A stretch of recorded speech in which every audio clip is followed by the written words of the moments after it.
tackle out there on the field. 6'4", 200 pounds, and able to shed off some tacklers, showing his ability with his feet, nice and agile, and able to get a fresh set of downs for the blue team. Stayed on his feet and got the blue team a fresh set of downs. It'll be a handoff up the gut. Lowers the shoulder. It was Brecken Mayer out of Scobie.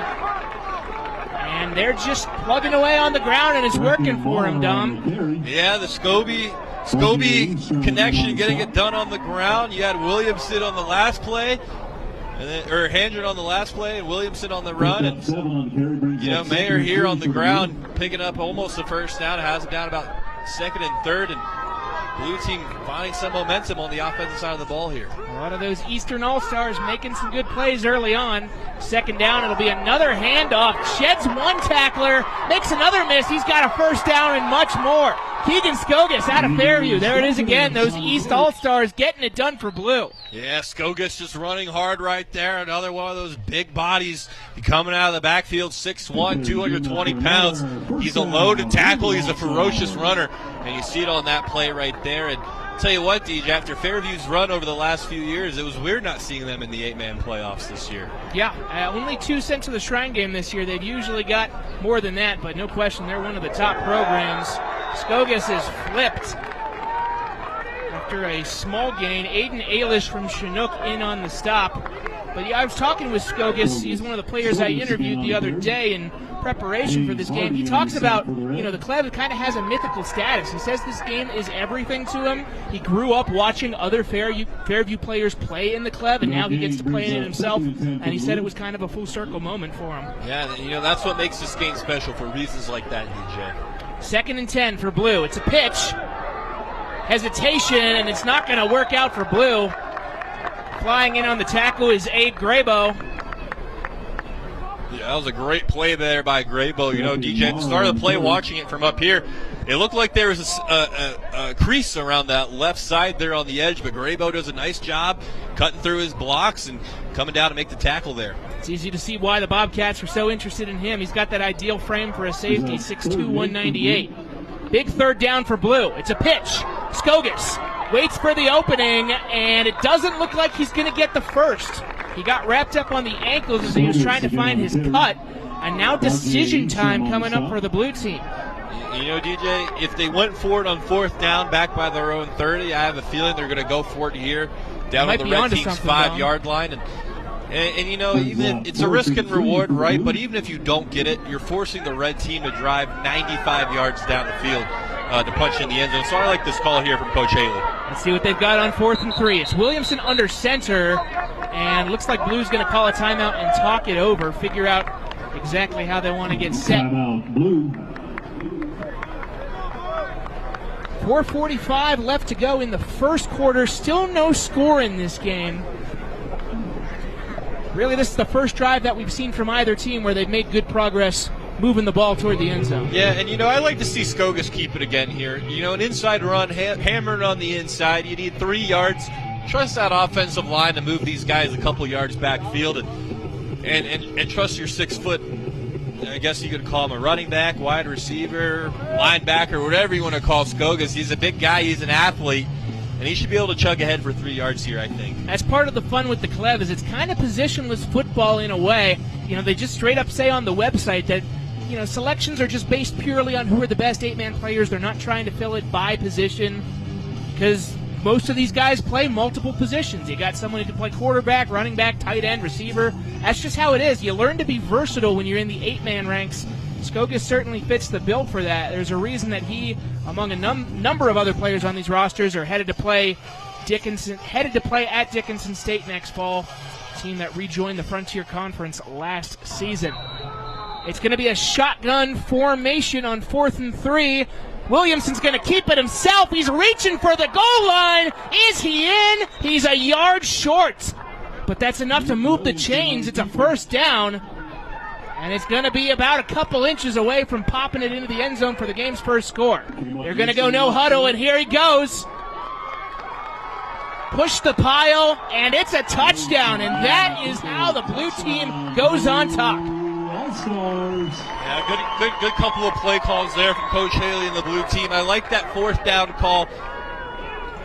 You know, running the option look, putting the linebacker in a tough spot to have to make a decision, and then, you know, you get down right by the goal line, quick snap, push it in behind Williamson, and that's going to be a touchdown every time when you have a quarterback that's 6'4", 200 pounds. So the blue team gets the momentum first, Deej. Just good running the ball on the ground that entire drive. Now they're going to try to tack on. And Williamson is wrapped up, trying to find somewhere to pitch it. I think he got it out, and it's good. The conversion is successful. I don't know how the heck he got that to Bram Handren, but he pulled a rabbit out of the hat and did, and it's 8-0. You want to talk about athleticism? Well, Williamson just showed it there on that pitch, stuffed at the line, spinning around. Guys draped all over him, and we'll take a look at our replay here. Does some way, somehow, keeps that ball loose and finds Handren. And, you know, we saw him on the big reception there earlier in the drive, and he comes up with a 2-point conversion there. I always tell you, don't give up on the play, and Williamson certainly didn't on that one. He was swarmed by red defenders, and he was spinning to the ground. He just somehow found Handren open on the left sideline. And blue team goes on top 8-0. So a successful second drive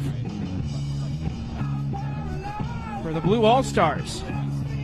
And we talked a little bit about Williamson. He's going to play at MSU Northern. Handren, meanwhile, Scobie product, also played on the state champion basketball team. He had a brother who actually also won the title in 2020 and went and won 2 more in the NAIA level at College of Idaho, so that's a talented family. Been a good year to be a Scobie Spartan. Win the 8-man football title in November, win the basketball title for boys basketball in March, and then just recently they went and won the golf title for the 3rd straight season. A lot of championships headed to Daniels County. Bit of a squib kickoff to get red their second possession. Landon Downing trying to find some room, and he does for a moment before he's brought down. Nice piece of work by Downing to get a little bit of yardage out to start red up for its second drive. And we'll see how the red team comes back in response here. You know, it's not necessarily a need drive to go down and score a touchdown, but you want to see this offense pick up a first down or two, especially how the blue team handled their drive, the last drive. You know, start this game, 2-3 and outs on each side. Blue team goes down and punches it in on their second drive. You would definitely like to see your response here for Coach Speck from your offense. 4:14 left to go in the first quarter here at the Clev. It's an 8-0 lead for the blue team. Red going to keep it on the ground. Gains about 4 or so yards, headed out to that right side. That's Slater Lords out of Belt. Of course, important to note with these rosters is that it's not going to be the same look roster every time they take the field. They have these sort of platoon systems where they rotate who's going to be the quarterback, who else is going to get action on the field. And, of course, the number one goal is just everyone here is an all-star that was selected. Everybody's going to get playing time. Absolutely. It's always a hard thing if you're a head coach in these all-star games. So much talent, but how do you use the talent? And I like this platoon system that the Clev uses. Nearly bobbles the snap, but is able to collect it and make a positive gain out of it. It'll actually give him a pretty favorable spot. He's only going to be about a yard shy of the first down marker. A nice run there on second down. Brings him within third yard. Third manageable here. It opens up the whole playbook for Coach Speck. Lord's one of 6 selections out of Belt. They lead the way in terms of selections for this game. Belt Huskies are the only school that have sent 5+ players to the Clev each of the past 3 years. Needless to say, they play some good football in Belt. 3rd and 1 is what it shows on the scoreboard. And gets a jump. I think this is going to be an offside call on Williamson. And if so, that's going to move the chains for red.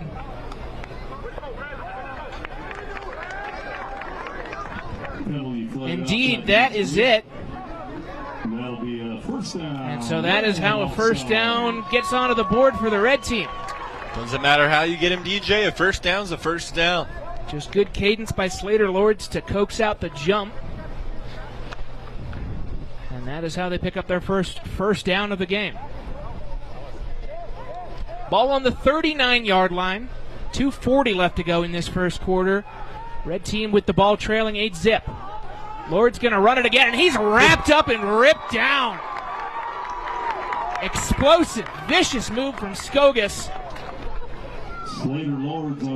Well, we talked about it, DJ. You know, a lot of these guys play both ways in 8-man, and Skogas showing why he plays both ways on 8-man, just absolutely demolishing the offensive line and getting in the backfield for that stop. Skogas, a two-time All-Stater, three-time All-Conference selection captain of the Fairview team. 2nd and 10. They're content to keep it on the ground with Lords one more time, and that's not going to do much. Maybe get back a yard or so and make it 3rd and 9. But it's going to set up a pretty lengthy 3rd down for the red team. And, you know, DJ, we haven't seen the red team open up their playbook yet, go to the air. And now 3rd and long, you almost have to open up that playbook a little bit and put the ball in the air here on 3rd and long. And so we'll see if Lord has the ball in his hands and can make a play. Red All-Stars are 0 of 1 on their 3rd down conversions thus far. It's going to be 3rd and 9. We'll see if they go to the air here for the first time on this drive. They will. Lords has an open man across the middle and floats it a little bit too long for him. But also really good interference from Bram Handren to knock it away and prevent the chance of the conversion from happening. You know, if you're Bram Handren there, you know, you play wide receiver on the offensive side of the ball. You have a pretty good knack of where the ball is going to go on the defensive side. He read that very well from his position there in the defensive backfield to break that pass up. It's 4th and 9, so Red's going to have to punt for the 2nd time today. Blue defense has been locked in. It's a fake, and nobody was expecting it. That's going to be a wide open 1st down for Red. And there you go, DJ. We said it off the top. You know, the All-Star games allow some coaches get a little bit creative. Coach Beck getting creative there on that 4th down, catches the blue team off guard. And the red team keeps their offense out on the field. What a move. Abe Grabo was the designated punter there.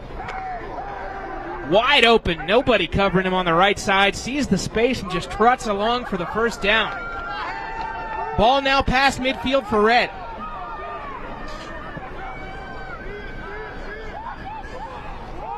Lords will hand off.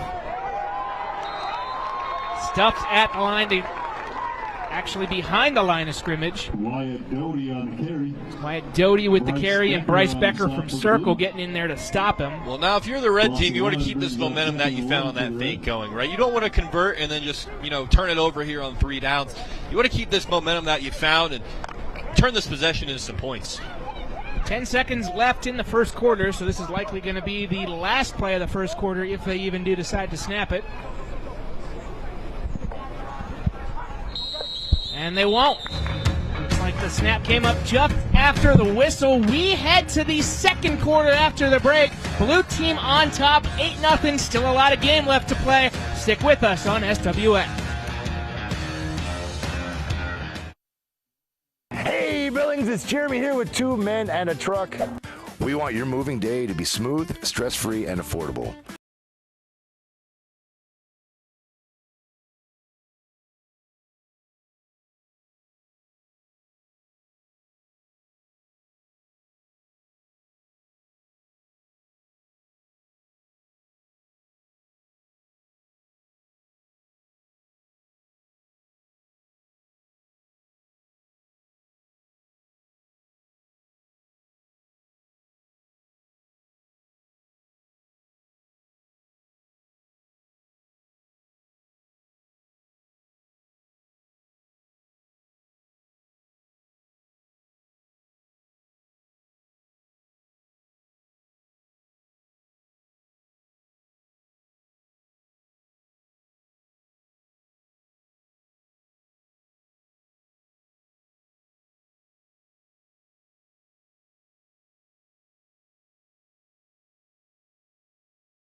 Dinner for tonight's SWX crew was provided locally by Pork Chop John's. Since 1924, the original pork chop sandwich at 8 West Mercury Uptown and 240 Harrison Downtown in Butte. Online at porkchopjohns.com. We jump into the second quarter. The red team on offense converted on a huge fake punt opportunity to keep the drive alive on fourth down. It was MSU commit Abe Graybo picking up the necessary yardage. Now 2nd and 11 from just about midfield. And a light drizzle here in Butte. Rains were a little bit heavier early on. So long as we don't have what we had 2 years ago, I think we'll be all right. And a good pickup on second down to make it about 3rd and 5 or 3rd and 6. Of course, 2 years ago we were referring to, we did the call, instead of being in the comfort here of the Montana press box, we were over down on the other sideline. It was me and Chase Reynolds, one of the great 8-man players in the history of Montana. And just as the opening kickoff came, so did the heavens opening up and just lambasting us with rain. So we got a little bit wet that day, Dom. Chase Reynolds, a name that a lot of folks across Montana know when it comes to high school football. A Montana Pro Football Hall of Fame inductee. One of the very best, no question. That event coming up here at the end of the month. That'll also be on SWX, DJ. Always a fun time in Billings for the Montana Football Hall of Fame. Looks like that 3rd and 6 conversion is going to make it. And if so, that is the first successful third down conversion of the day for the red team. Yeah, big conversion there, Deej, but it looks like referees are going to have a little bit of a conversation here. I'm not sure this will stand. And looks like it's going to be a false start on the offense, or maybe an illegal formation. In either case, take that third down conversion off the board and back them up. Yeah, that's a gut punch there for your coach Speck. You know, you finally get that third down conversion, keep the offense out on the field, those chains moving, just for a penalty to negate it and bring it back and, you know, do it all over again. It looks like about a 3rd and 12 here, DJ. Red looking for that first third down conversion of the day, 0 for 2 thus far. Down 8-0 here early in the second quarter. Slater Lords is the quarterback on this drive for the Red roster. He's got time to pass, runs to the right. He's going to fire across his back foot to the other side. Diving catch! No! Off the fingertips. Nearly had it. That was almost sensational by Chinooks Griffin Crowley, but he just couldn't bring it in. Yeah, great effort there by Crowley and a good throw there by Lords there. Gave his receiver a chance to come down with it. And if you're Griffin Crowley, I'm sure that's one he's going to want to have back. As we take a look back at our replay here. Oh, the ground just knocking that ball out. Crowley had it in his hands. And again, one that he's going to want to have back, knowing the type of player that he is. And I'm sure Lords, knowing the type of player that Crowley is, put that ball up there thinking he could make a play. No question, the effort was there. And looks like Red is going to spend their first time out of the first half. It looked like they were lining up to go. That'd be a pretty risky call here, considering it's 4th and 11. You give them the ball at midfield. Of course, we talk about all the different schools that are represented here at the Clev game. We mentioned it in the intro. 22 of them total. Some of these kids are coming a really, really long way, Dom. Some of the more notable destinations, of course. You see it right there. The closest one, Austin Noller for Flint Creek. His hometown's in Drummond. That's just a short bus ride away. Not so much for Caden Featherstone coming here from Culbertson. 532 miles. All the way over on the other side of the state. He's not the only one. We mentioned Fairview. Scobie sent quite a few kids here. So did Ekalaka. It is a statewide event, no question about it. Yeah, certainly a long road trip this weekend for some of the guys playing in this 8-man classic. But I'll tell you what, it's a memory that'll last a lifetime. And I'm sure they don't mind making that road trip. And they are going to punt on 4th down. They were trying to keep the fake open for a moment. They decide to boot it away. McCoy Townsend will bring it in for the blue team and get them squared up for their third drive of the day. How about McCoy Townsend back there on the punt return? You know, this is a guy that played quarterback at Darby, showing off his hands a little bit there on special teams. It's a little nerve-wracking. It is. When you're the punt guy there catching that punt. Catching a punt is not easy. You have the gunners coming down on you full speed, screaming in your face, and it's a lot more difficult than people think it is to catch that ball out of the air on a punt. Very composed. And now the blue team will prepare for its third drive. Looks like we have a different platoon in here, DJ. And quarterbacking this one, I believe, is Brian Bidwell out of Forsyth. Not much doing on first down. They get maybe a yard, maybe a half yard. Defense was prepared for it. And again, our camera operator's catching that. There's a little bit of a drizzle down there on the field. Nothing too bad yet. As long as the thunder and lightning stay away, we'll be fine. Well, I'm not sure anything compared to what we had to deal with last weekend with all the state tournaments, DJ. Multiple lightning delays just about everywhere in the state. Nearly lost the handle on second down, but corrals it back in, able to get positive yardage out of it. Good running by Fairview's Troy Karst. One of many members of those Warriors teams that won back-to-back 8-man titles. They might have missed the playoffs this year, but they won the championship each of the prior two, both over Belt. Good job by Karsh there to hang on to that football. We mentioned the rain. Could be seeing a little bit of bobbles out there. What do they got in store on 3rd and 3? A low snap. Just trying to pluck that ball off the ground and save it from being turned over.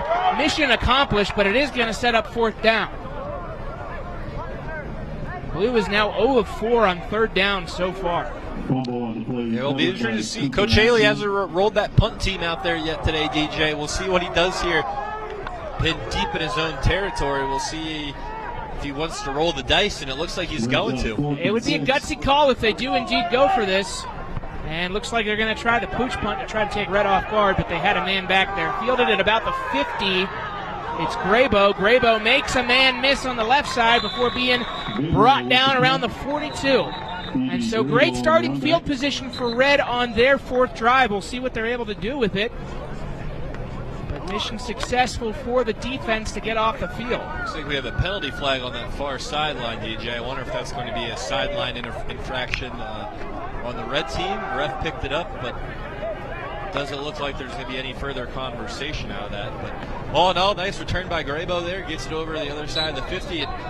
You can never be upset if you're starting your offensive possession in plus territory. Blue defense has really been sensational to start this game. They've really, outside of that fake punt where they were caught off guard, they really haven't sneezed much this game.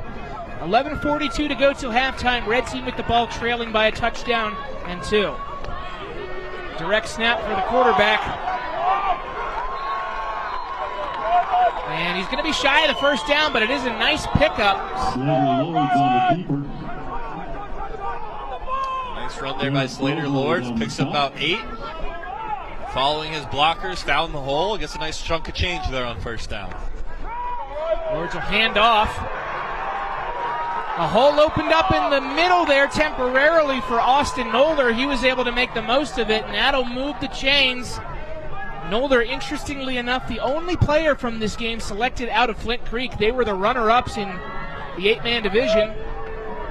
As Lords is brought down for the first sack of the game. Yeah, future UM Western players right there. A connection, Noller and Lords, but nothing doing on that play for them. Lords stuffed in the backfield there for about a 4-yard loss.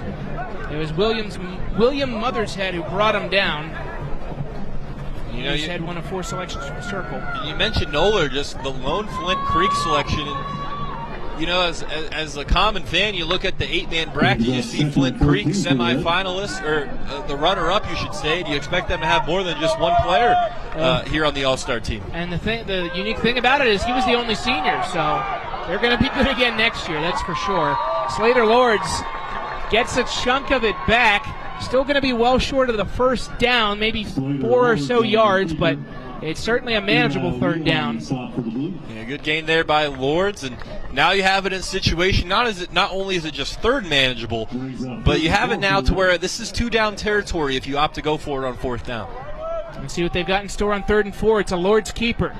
Lords has a running room, jumps over a man.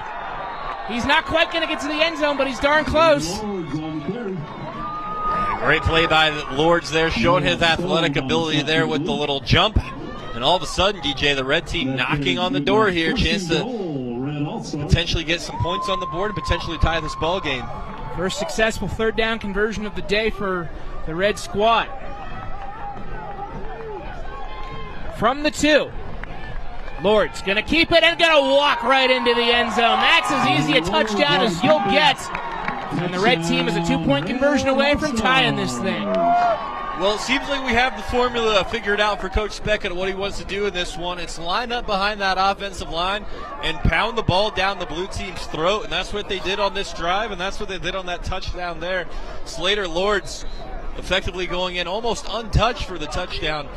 Now they're just 3 yards away from tying this game up.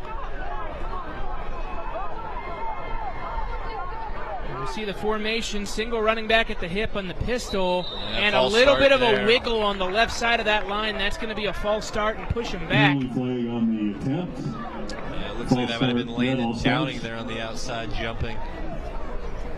Second penalty of the day on the red team. And now, of course, that changes the chemistry in terms of what you want to do on this conversion attempt. Of course, these 8-man teams more often than not decide to go for it than kick it. And that's still the call here. Same formation. Lords immediately under pressure. Has to toss it up. Nearly got it to his man, but couldn't quite connect there in time. Tucker LaPlante was the intended target. Good pressure bought by the blue defense, and they maintain a 2-point edge. Yeah, you know, even with that pressure that the blue team got in the backfield, Lords was able still to escape the pocket. And gave his man, Tucker LaPlante, the chance to make a play on that in the end zone. And all in all, red team still getting on the board, down by 2. You have to be pretty happy about that if you're Coach Mike Speck. Yeah, first successful drive of the day for the Red All-Stars. And, of course, you mentioned him right there, Mike Speck. Took the Ennis job in 2021. He was an assistant coach before that. Of course, he also coaches the girls' basketball team and led them to state.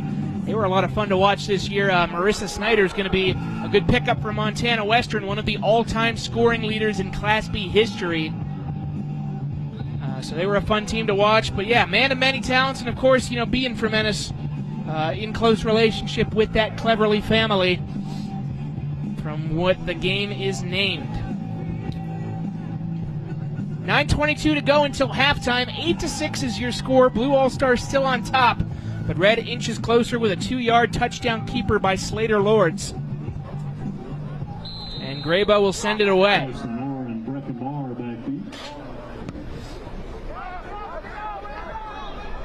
Fielded right around the 9-yard line. That football might be a little slippery from the drizzle, but it's a pretty good return. Certainly made the most out of it, did Troy Karst. Just able to pick up that loose ball, slippery on the turf.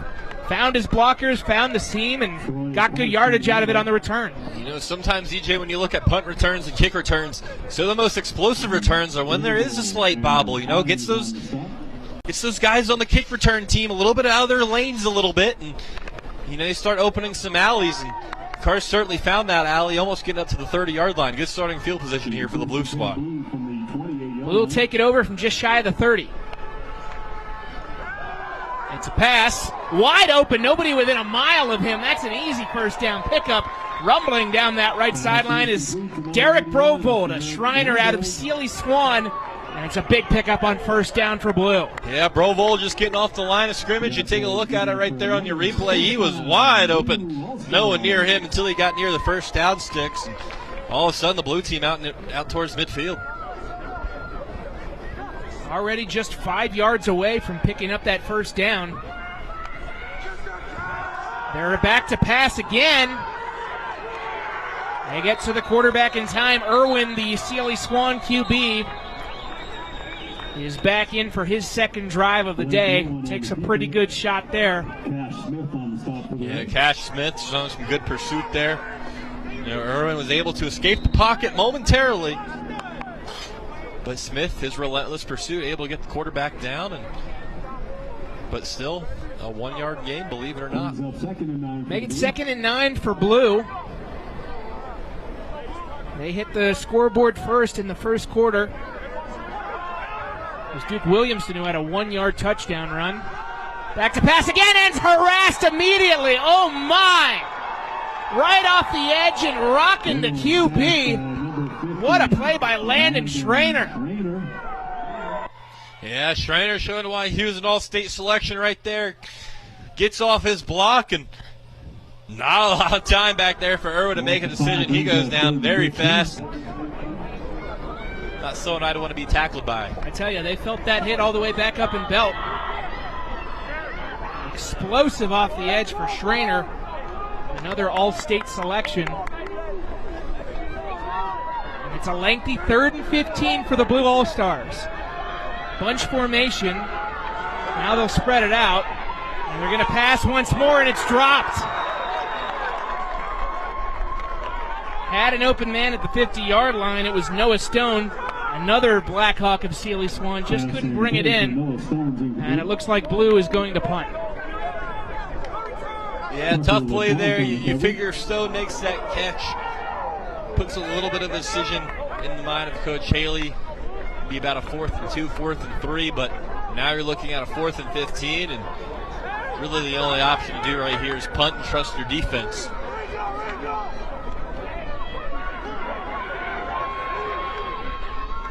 Fourth and 15, here comes the punt. Bounces before it gets to the 30, and it's fielded and run back. Space on the left side, and finally brought down out of bounds around the 45-yard line. Grabo with a nice chunk of running on that return. And a trend for Red. They've gotten pretty good field position on most of their drives today. It looks like we have some laundry on the field. DJ might have a block in the back here on Slater Lords, but looking at it live, it looked like he got to his block there from the side almost. I'm not sure about this call, Deej, but all in all, a block in the back, and it's going to bring that ball back a little bit further into that Red territory, probably by the 25, 20-yard line. So much for the good starting field position for Red. It'll bring them back into their own territory. You see they keep moving on the chains back until it'll finally get it down to the 20. Tough break there if you're Slater Lords, but trying to make a play there, trying to get a block to bring his return man free. All in all, gets caught. Grabo back into QB on this drive for Red. He's going to fire it downfield. He's got a chance. It's caught! Big bomb down the way, hauled in by David Olson. That is one way to get the crowd pumped. Yeah, good throw there by Grabo. That ball just hung in the air forever. And, you know, watching it from our point of view, DJ, it looked like that ball was going to be overthrown by about 10 yards. But part of the reason why that ball hung in the air forever was so Olsen could run underneath. And he did. He made the catch to have a little fumble here. Not going to cost Noller on the Red team as that goes out of bounds. But here come the Red All-Stars, DJ. All of a sudden, you blink, and they're down to the 25-yard line. Well, they are All-Stars for a reason. That was a nice run by Noller. Lost it at the end, but it went out of bounds, so no damage done. And they are moving down the field quick. Noller's going to take it again. This time he's stuffed. Dropped for about 1. Yeah, not much going for Noller on that. Give up the middle. And this is a kid that knows how to run the football. 999 yards, a yard short from 1,000 yards rushing. rushing. Just ask the stat keepers to fudge one more yard for him. Can you throw the guy a bone? Let's put him 1,000 yards rushing this year, huh? But 25 rushing touchdowns, over 250 yards per game. I mean, Noller's a guy that can hit the hole and hit it hard, but he's going against some of the state's best on the defensive side of the ball here tonight. 2nd and 11. Grabo's going to decide to keep it. It doesn't work out for him. Pickup of 1.5 perhaps. And you know, DJ, that play almost looked broken from the start there. Grabo not sure if he's even going to have a receiver on the route, if it's a keeper all the way. That play just looked discombobulated from the start, and it looks like the Red team's going to call timeout and talk about this 3rd down. It's going to be an important 3rd down coming up for the Red team. All right, fans. Who do we got down there for the Blue All-Stars? Trailing by 2 in the early goings here. 3rd and 8 is officially what they place on the scoreboard. And who do we got down there? You know, this is a game that tends to produce some pretty high-scoring results, Dom. I know that we've had a couple of of raucous games recently. 56-40 was the score in 2023, 48-24 a year after that. Last year, a bit more of a contemporary score, 28-23, and a little bit of a low-scoring game so far today. Just 8-6 on the scoreboard before we get to halftime, but doesn't mean that the players haven't been making plays. They sure have been. And that's typically what you're used to, accustomed to seeing out of the 8-man and 6-man ranks. A lot of high-scoring games, but just not a lot of time for these offenses to mesh in 16 hours, 8 practices. Graybo's going to keep again. That's going to be really close to a first down. I think he's going to be about a yard short. Well, you figure DJ, Coach Speck is going to keep his offense out on the field for this one. And you figure why they called that timeout ahead of that third down, right? You want to get 2 play calls in. Here's what we're going to do if it's 3rd and 1. Or 4th and 1. Here's what we're going to do if it's 4th and 5. I feel like they were going for this no matter what. You would have to imagine that that's the call here on 4th and 1, 4th and 2. We'll call it 4th and 1.5.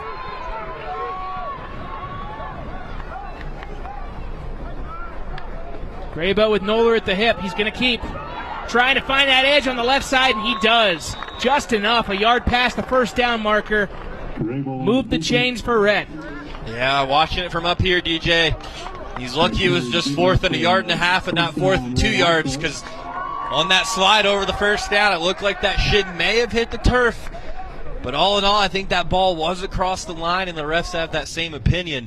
First fresh set of downs here for the Red team. 1st and goal from their 10-yard line. Both teams have been getting it done on 4th down thus far. Both are 2 for 3 on their 4th down tries. That includes a fake punt that happened on the prior Red drive. 1st and 10 from the 15. Red looking for a pass. Graybo. Nowhere to go. Just has to trot out of bounds for a short loss. Excellent pursuit by Jace Party out of Ikalaka on that near sideline. That's a tough one if you're Graybo there. It's a little confusing with these sidelines. You're almost looking at the definitive sidelines that are on this Montana Tech field. I think he might have just got a little bit confused there, not seeing the cones, not seeing these 8-man sidelines there, because typically you'd see him get rid of that ball and eat the yardage, but a mental mistake there has his team 5 yards behind, and you're looking at 2nd and 15. Got to correct myself. It was Cooper Axman on the pursuit. 97 and 37 looks similar when those jerseys are bunched up. 2nd and 15. It's a handoff to Noller, and Noller is stuffed. And I just mentioned him a second ago, making another play. Cooper Axman. There's a reason he's going to be playing in the Shrine. Austin Noller on the carry. Yeah, the state champion. He'll be playing his football just a little bit further east for Dickinson State. Coached by Coach Stanton there, a prominent family in the Montana high school football ranks. His brother coaches at Billings Central. Another good program across Montana. Graybo is going to go tuck on the near sideline, the far sideline. Red team might have to use a timeout here, DJ. Only 4 seconds left on the play clock. He's chatting with Jason Osler, head coach of Flint Creek, one of the assistants under Speck for this game. And we are going to get that timeout call as they face a critical 3rd and 15. Actually, it looks like that clock is going to wind down to 2-minute mark.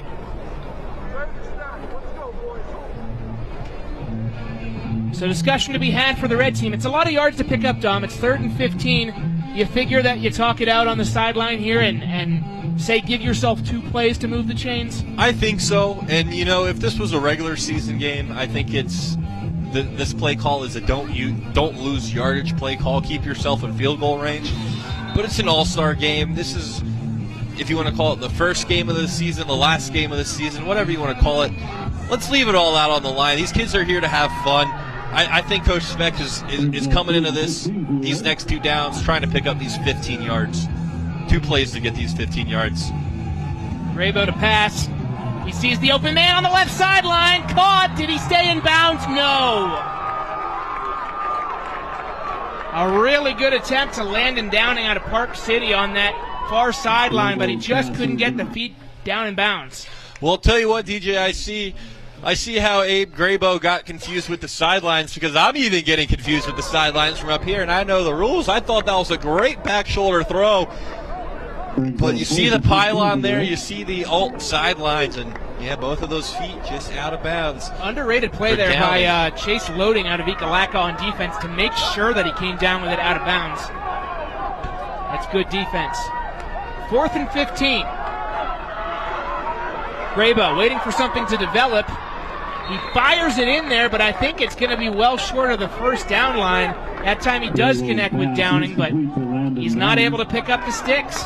Yeah, good stand by the blue team, and not the biggest fan of that play call there from the red offense, rolling to the short side of the field. I'd have liked them to roll to the left side, open up that field a little bit, give those guys a little bit more space.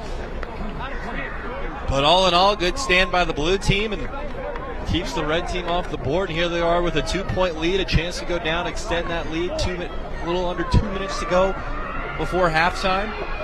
And you know, DJ, we've seen a lot of running the ball. I expect to see a lot of the ball through the air here. We'll see what they're crunched down on halftime. Blue team's 2-minute offense looks like. Airing it out is Williamson. Led his man a little too much. Was trying to get it to Handren. Those two connected early big on Blue's opening scoring drive, where Handren really nabbed in a nice ball to get them into good position to score, but they couldn't connect that time.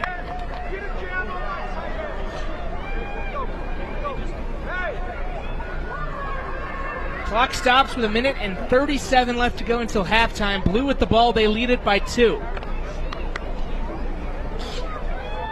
The offense that scored that opening touchdown for Blue is in on the field. Williamson, he'll hand off. Gets out of bounds to Skogas. That'll stop the clock. Good pickup on second down to make it 3rd and 4, we'll say. Knocked out at precisely the 15-yard line. Brings up 3rd and 3 for the Blue. And obviously this play is going to dictate what you do for the rest of the half. Whether you pick it up or not. If you don't, and you try to go for it on 4th, you'd give red incredible field position. Williamson going to fire, and that is not going to reach his man in time. Trying to get it to Breckenmeyer, and kind of had to do it on the run off the back foot. Couldn't quite find his target, and it'll be 4th down. The blue team, despite leading this game 8-6, has not converted a 3rd down yet today. Yeah, that was a good play call. Mayer was open.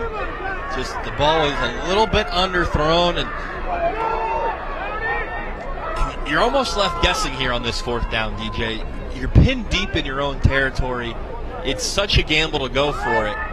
But we've seen this blue offense go for it so many times, but don't rule out the possibility of a pooch punt here. And they might have gotten it on a free play here, Deej.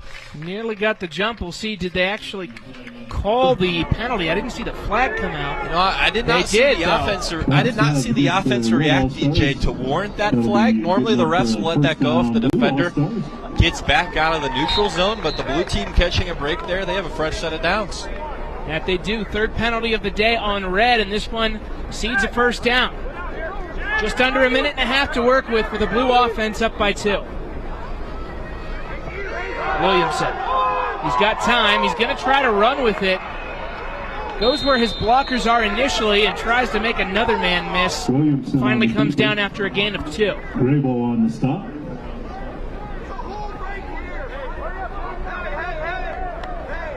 Now, 3 brings up 2nd and 7 for blue team still huddling up here with just over a minute to go. Still a long ways to go to get to that end zone. Williamson. Pass comes back towards the near sideline, and Bram Handren has it, but a nice ankle tackle brought down by Will Helms. Yeah, that was a great play there by William Helms. He read that one from the jump.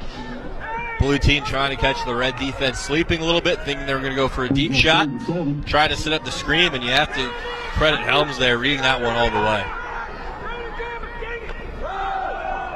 Williamson firing up top for Handren, and knocked away. Good, clean defense by the red team. Pass is incomplete. That will bring up 4th down and stop the clock. Angstrom, 23 seconds. Angstrom there in coverage. Nice defense there on Handren. Some legal hand fighting. You know, you are allowed to hand fight when you are playing defense. It's hard enough playing defense in the secondary. And, whoa, DJ, almost a high snap there. Williamson able to get it away. Ends up being a pretty decent punt. Fielded it right around the 40. Raybo, nice movement to pick up about 12 yards on the return. They will be in blue territory. 12 seconds on the clock is not a ton of time, but we'll see if they have anything in their bag of tricks here to try to get some points on before the half expires. Yeah, good return there by Graybo. Gives them a chance here.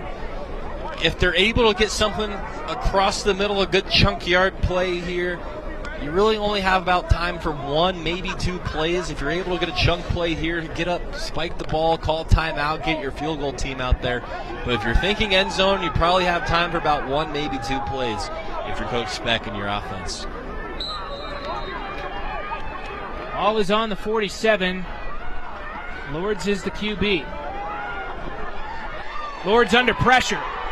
And finally just gets rid of it.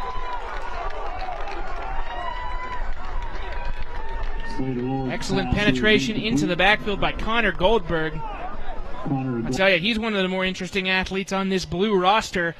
Tough guy. He played the regular season finale with a broken wrist. Was with Circle for their playoff run before finally getting surgery. And he's a multi-talented athlete. He's headed off to Mayville State to play baseball. Not to mention his father coached in this game 20 years ago. So a long sporting history for Goldberg.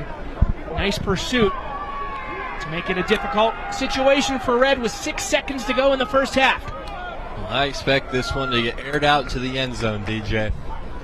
We'll see if they have the arm. Going to try to go with a quick swing pass across the middle. Do they have a timeout to use? And you know, DJ, looking here, it looked like Helms was able to hit the ground with 1 second still left on the clock, and I think the referees are going to award the Red All-Stars 1 second. You see the one finger in the air. They are going to put 1 second back on the clock. Nice catch by LaPlante across the middle. Tucker LaPlante out of belt. It's the belt-to-belt connection from Lords to LaPlante. That's great execution there. If you're Coach Speck and your offense, that's exactly what you want. You know, you tell these guys, hey, we have 6 seconds to run a play, to make a catch, and get down on the ground. And it sounds very simple when you explain it, but those 6 seconds can go by very fast during live game action. So credit the Red team for executing that 6-second drill, I guess you would want to call it. You know, typically you have the 2-minute drill. We're going to call this a 6-second drill, DJ. And that was executed to perfection right there, because now you have a legitimate chance to throw this ball into the end zone. Good analysis, Dom. Ball is situated on the 32.5-yard line. It's still going to be a pretty good throw for a high school player. Well, it's certainly more manageable. They're going to try to kick this. This would be a my goodness. This would be about a 48-yarder? 49-yard field goal if it goes through. It's blocked. That ball is still free. They got to land on it before Blue can return it. They're not able to. That ball is still free. It's still free. Blue picks it up and finally tackled at the 35-yard line. How about a little excitement for you to end the first half? How about that? And I'll tell you what, you know, I believe that was Derek Brovold there on the scoop there. Just keep lateraling it, DJ. I mean, it's the last play of the half. It's the All-Star game. Lateraling it out. And, you know, if the Red team returned it for the touchdown, so be it. But all in all, Blue team getting the big defensive stand there to end the half, DJ. And they go up 2 going into halftime. We'll be right back here on SWX. Interview with co-chairman of the club, Rick Miller, coming up. Stick around.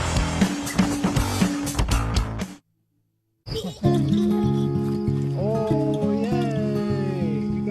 Let's get this dirt ready for Mommy's Flowers.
Halftime in the Clev blue team holding on to an 8-6 advantage over the red team.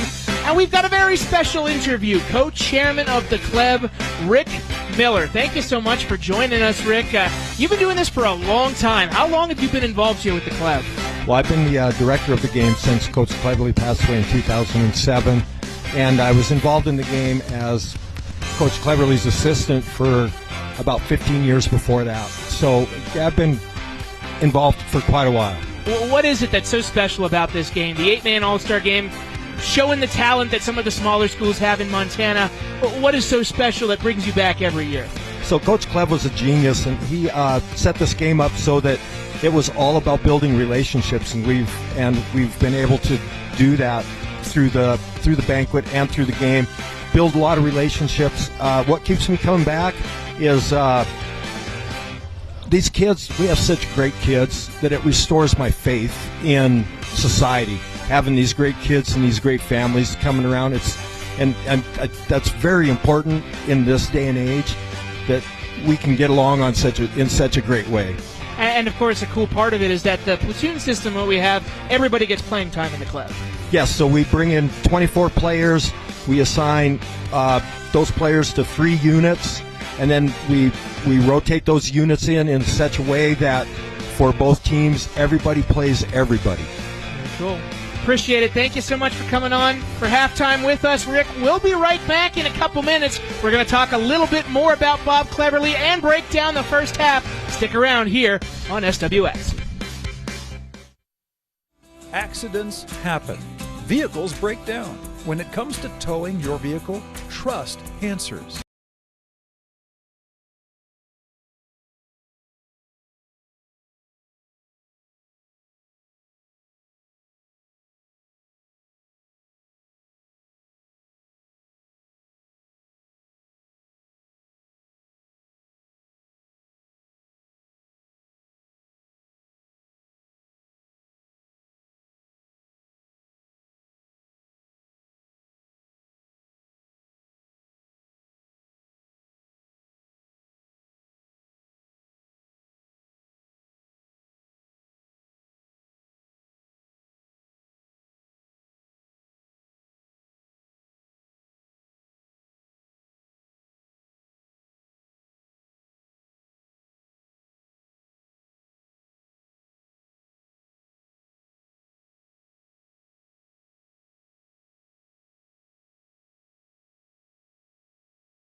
Still about 7.5 minutes to go until the second half of the Clev. And what about that name, the Clev? Let's talk about the man himself who founded this All-Star game, Bob Cleverley, an absolute coaching legend in Montana. Ennis head coach for 38 years. He won 2 state championships with Ennis, as well as prior to that he won 1.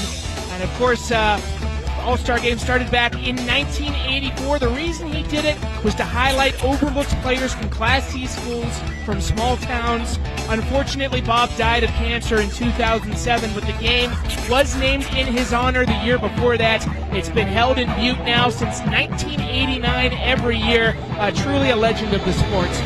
And we're very thankful that he's here in spirit with us to highlight these excellent players at the 8-man level. And we're going to take a look at some of those players' highlights coming up after this break. Stick with us on SWX. First half highlights are on next. Get ready for the ultimate ride with the Kubota RTVX series. These four-wheel drive diesel utility vehicles have been North America's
They're heading our way.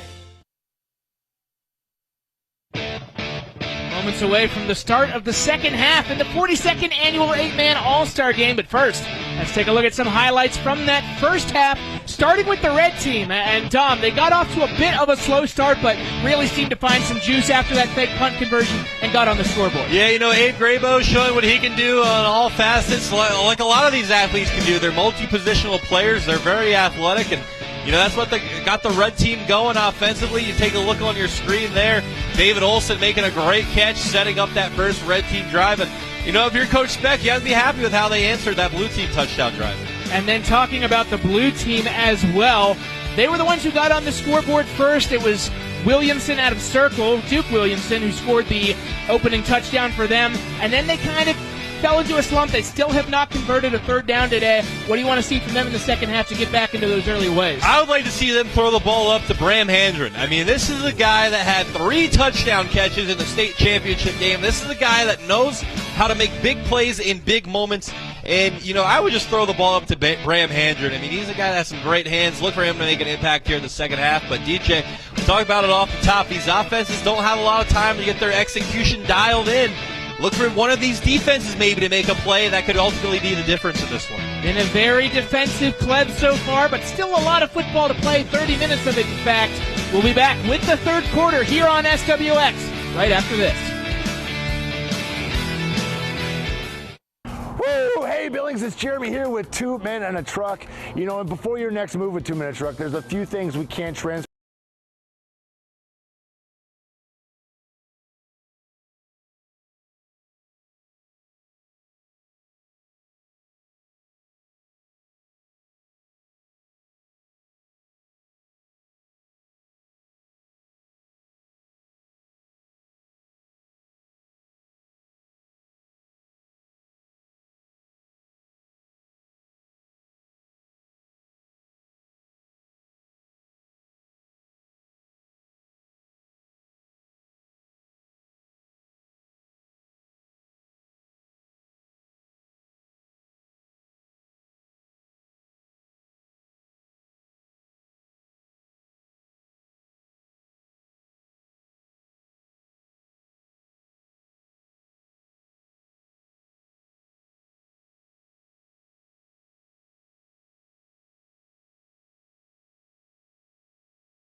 induction banquet.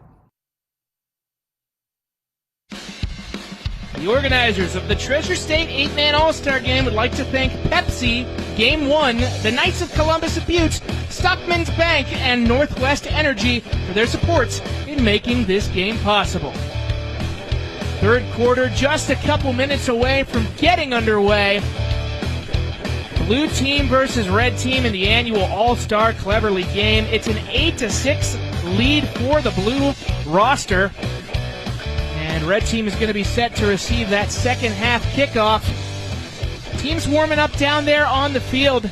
We talked a little bit about what these teams have done well in this game thus far, Dom, but how do you start the game off or the second half off on the right foot when you're receiving that ball if you're the red team? Well, DJ, it wouldn't surprise me if they tried to do some trickeration. That the offense that we saw out of the red team was pretty, I wouldn't say predictable, but it became a little bit predictable, right? A lot of ground and pound, a lot of keeping the ball in the quarterback and running back's hands. But now that blue team has their eyes in the backfield defensively, maybe look for the red team to take the ball off the top of this defense a little bit. We saw Slater Lords try to air the ball out a little bit there in the first half, and so we'll see if they do that in the second half. But, DJ, this second half could be pretty similar to the first half in the terms of we could look at a very fast-paced first half in the sense that both of these teams keep the ball on the ground and, which defense is tougher, who can stop the run.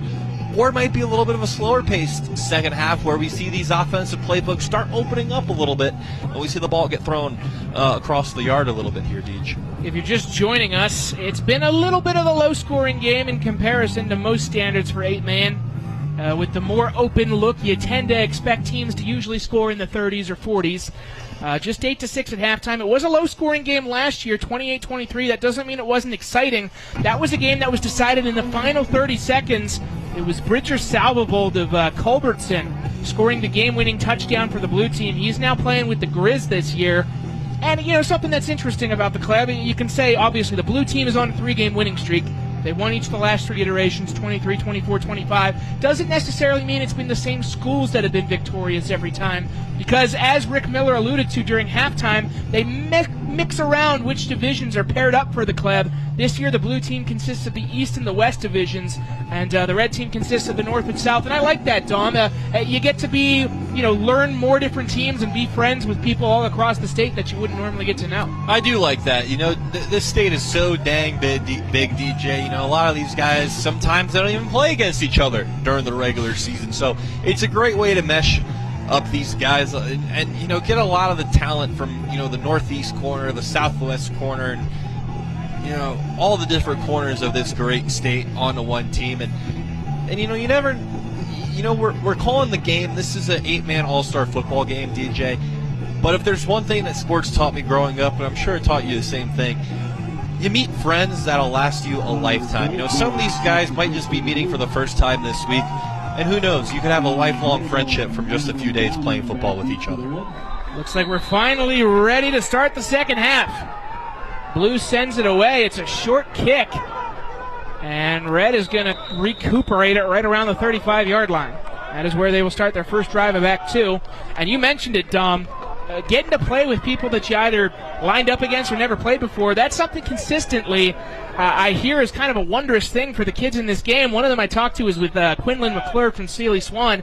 He told me just straight up, I hated some of these guys. I thought that guy was the worst. All of a sudden you get to know him for a week and you're like, this guy's cool. I want to hang out with him after the game's done. Yeah, and that's what makes sports great, right? Rivals to friends to teammates to all the things. And sports, it teaches you a lot in life. We're going to start out with a run in the second half, and a successful one for the red team. Slater Lords keeping it and finding a little space on the near side. And I'll tell you what, that was a good play there by Lords. Looked like he was getting chased to the sidelines there about the 35-yard line. But that last defender was able to blow by. And, sometimes you see guys just trot out of bounds right there. Lords was able to keep his feet in bounds, tightrope that sideline. He picked up 6 extra yards there. Second down and 4 here, DJ. And, of course, something that they do in the club is the team switch sidelines, so it's red on the near sideline now and blue on the far sideline, opposite of what it was in the first half. They're going to pass on second down. Lord sees something he likes on the near side, but Might have been able to make the completion there if we were dealing with regulation yardage length fields, but here in 8-man, it's squished to 40 yards, and that one didn't have much of a chance to reach his intended target, Will Helms. Yeah, good defense there on the outside from Brecken Mayer there. Had it, used the sideline almost as an extra defender there, making that window a little bit tighter for Lords to squeeze that ball in, but also on the flip side, good decision-making there by Lords, not trying to fit that ball into a window that wasn't there, threw the ball out of bounds, and you live to see another day, 3rd and 4 here for the Red offense. Early 3rd down for the Red team. They're just 1 of 6 on 3rd down so far. Lords will keep. And Lords will make the line to gain and more. Nice chunk of running by the Belt product. He's going to go play at UM Western. And he picks up a nice piece of yardage on 3rd down. Yeah, good play there by Lords, lowering the shoulder. Got met with some contact, about a yard short of that 1st down marker to gain. But showing his toughness there, lowers that shoulder, barreling over the defender. Getting a fresh set of downs for this Red offense as they approach midfield. One of 3 Bulldogs on this Red team, future Bulldogs that is, alongside Austin Noller and Tucker LaPlante. 1st and 10 from the 48. Lords will pass. Got his connection across the middle, comes cutting back towards the near side.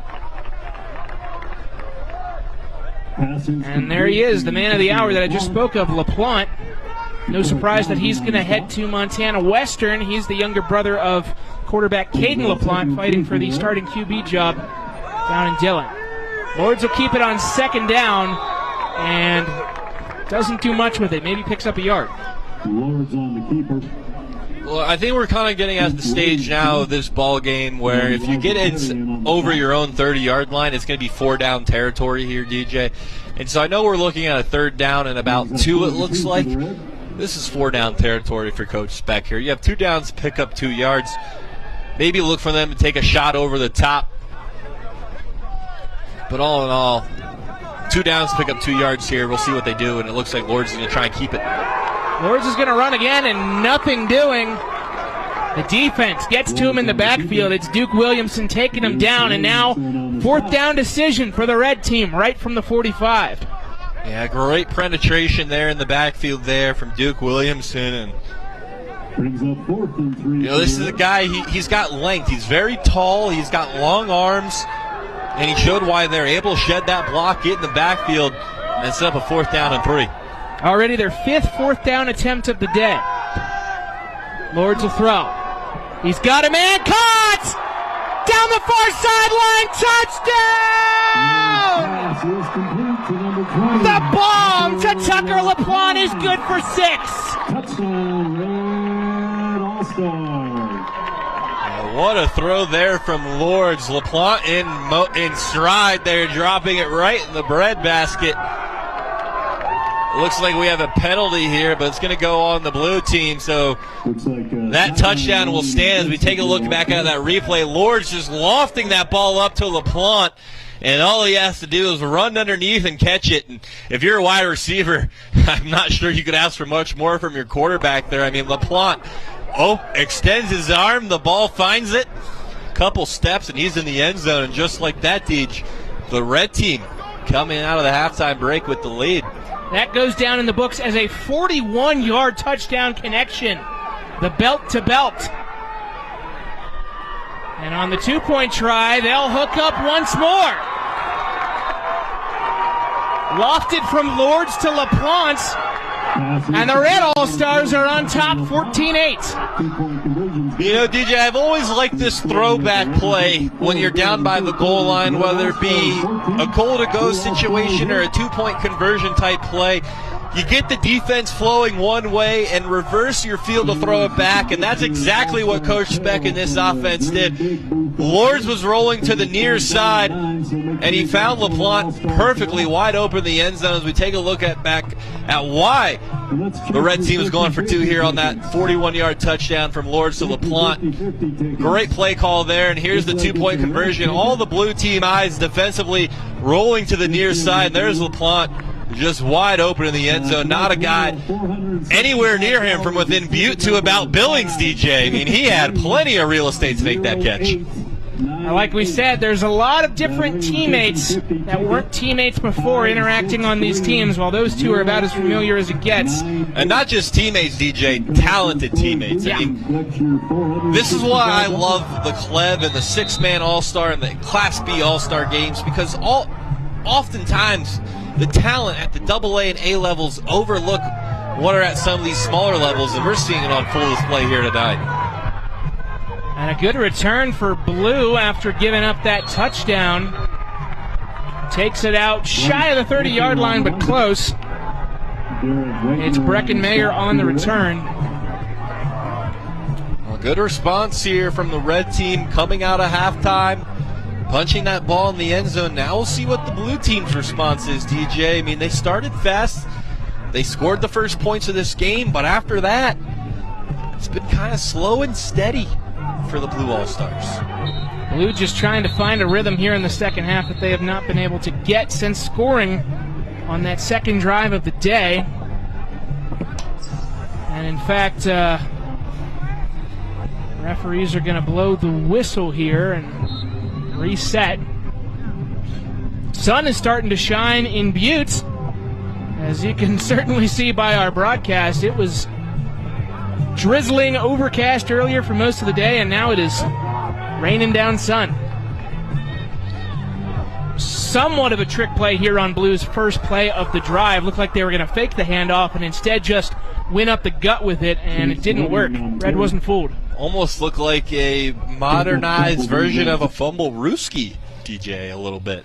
Going back to the classics to bring that one out. Second down. Bidwell to pass, and it's caught! He's running down the right sideline. I don't know if Red's going to catch him. They finally trip him up at the 15. Massive catch and run by Caleb Fry, and Blue is in business. And I'll tell you what, if you're Coach Haley, you've seen a couple passes slip through the Blue receiver's hands. This one almost did, but Caleb Fry making a great fingers catch there as we take a look on our screen. Almost slipped through his hands. Well, talk about finger strength right there. Fry had that on display, and just like that, the Blue team, DJ, knocking on the door, a chance to tie or even take this lead.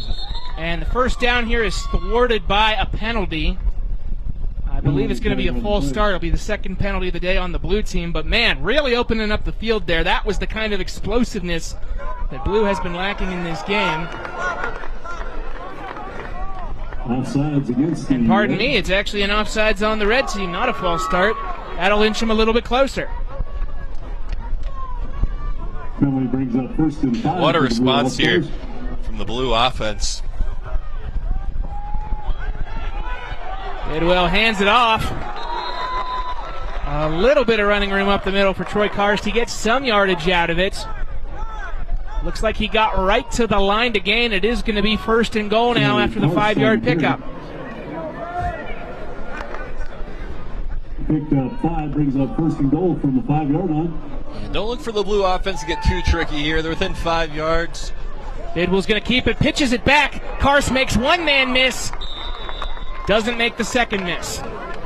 Troy Karst on the carry. And it'll be second and goal from about the 4-yard line. 3 downs to get 4 yards here, DJ. I'd be very surprised if this ball goes in the air. Especially with what we've seen out of the Blue offense and their ability to run the ball down the field. Blue struck the scoreboard first. They're trying to strike again, but they won't hear. Austin Noller like a jet into the backfield. Well, Austin Noller telling me, hey, man, be quiet up there. I can stop this run a little bit. You want to talk about getting into the backfield and blowing a play up. That's exactly what Austin Noller did on that one. Austin Noller, another player set to go play at Montana Western next year. We mentioned it earlier. Just shy of 1K rushing yards with Flint Creek. Makes a great defensive play. And Blue thwarted once more. They had a bunch of different players running in different directions there. That was a little bit more of that fumble Rooski you were talking about. And Red was entirely prepared for it. Nowhere to go for Chase Loden. You figure this play could have a lot to dictate who wins this ball game, DJ. Momentum hanging in the balance right here. 4th and goal. Blue team getting down in 2 plays into the red zone. This is massive. High snap. They pitch it off, and they won't convert. What a stand, DJ. What an absolute stand. It's Noller on the tackle again, and after allowing a massive bomb to Caleb Fry, the red defense doesn't budge. It'll be a turnover on downs. Big Mo on the side of the Red All-Stars as we take a look back at that tackle from Noller. In 2 plays, the blue team was able to get down to the 15-yard line, DJ, but and even with a penalty on the red defense, they were able to still overcome that and keep the blue All-Stars out of the end zone. We'll have to circle this 8-12 of the 3rd quarter. This could be a play and a sequence of plays that can go a long way in who wins this ball game. And now we'll see if the offense can keep this momentum that the defense got rolling. Heck of a play by Noller to stop it, and now they're back up in their own end. Graybo's just going to keep it, and he maybe gains a yard. And I'll tell you what, DJ, even if the red team doesn't put up any points here, just getting the ball out to about the 20, 25-yard line, and even if you do have to punt, that's a win. That's a win if you're the red team. Starting at your own 3-yard line, flip the field position, send your defense back out there with the lead. But all in all, what a stand by the defense from the Red All-Stars there. Looks like our drizzle picked up again. We got a sun shower here in Butte. 2nd and 8 from their own 5. Graybo to pass. Off the fingertips, that was dangerous. Pass is intended for Landon Downing, is incomplete. Tried to sneak it in there to Landon Downing, and instead it hung up in the air. Falls harmlessly to the ground. But now it is 3rd and 5, or 3rd and 8, excuse me, from their own 5. What does the red team do here? Big play here. You don't want to make a mistake here. No turnovers. An incomplete pass and a punt is better than an interception or a fumble. Graybo barks out orders, takes the snap. Standing in the end zone, he's got time, he's got space, and he makes the cut on the left sideline, picks up the first down and a heck of a lot more. And that's why he's going to Montana State. Yeah, great play there by Graybo. Nothing going in the passing game. Things broke down in the pocket. He is able to escape on the far side. One-on-one in the open field. Good luck making a tackle on this kid. He showed his athleticism, and he's able to pick up a fresh set of downs. Big 3rd down conversion. Graybo's going to keep it once more. Graybo finds the hole. Graybo's rumbling down the right side. Cuts it back up the middle. They're not going to catch him. Touchdown, Red! Graybo on the keeper. 77 yards. Well, we saw on the last play, DJ Graybo showing his ability to make men miss in the open field. He showed his ability to make men miss in the hole. And then once he gets to the outside, good luck catching this kid. He turns on the Jets. And just like that, the red team all of a sudden with a 2-possession lead, looking to add to it with this conversion. And this is a game that Blue led 8-0. It has now been 3 consecutive scores for Red. That's a 77-yard touchdown run for the MSU commit, Abe Graybo. Big conversion here, DJ, and Graybo's going to run it in himself, put up the arms up. That's an octopus. And that is a massive conversion, DJ, because now that turns this into a 2-possession ball game. Heck of a sequence for Abe Graybo. Converts the big 3rd down back on his own end. Scampers 77 yards through the open holes in the defense for the score, and then keeps it himself to extend the lead to 22-8 on the 2-point conversion.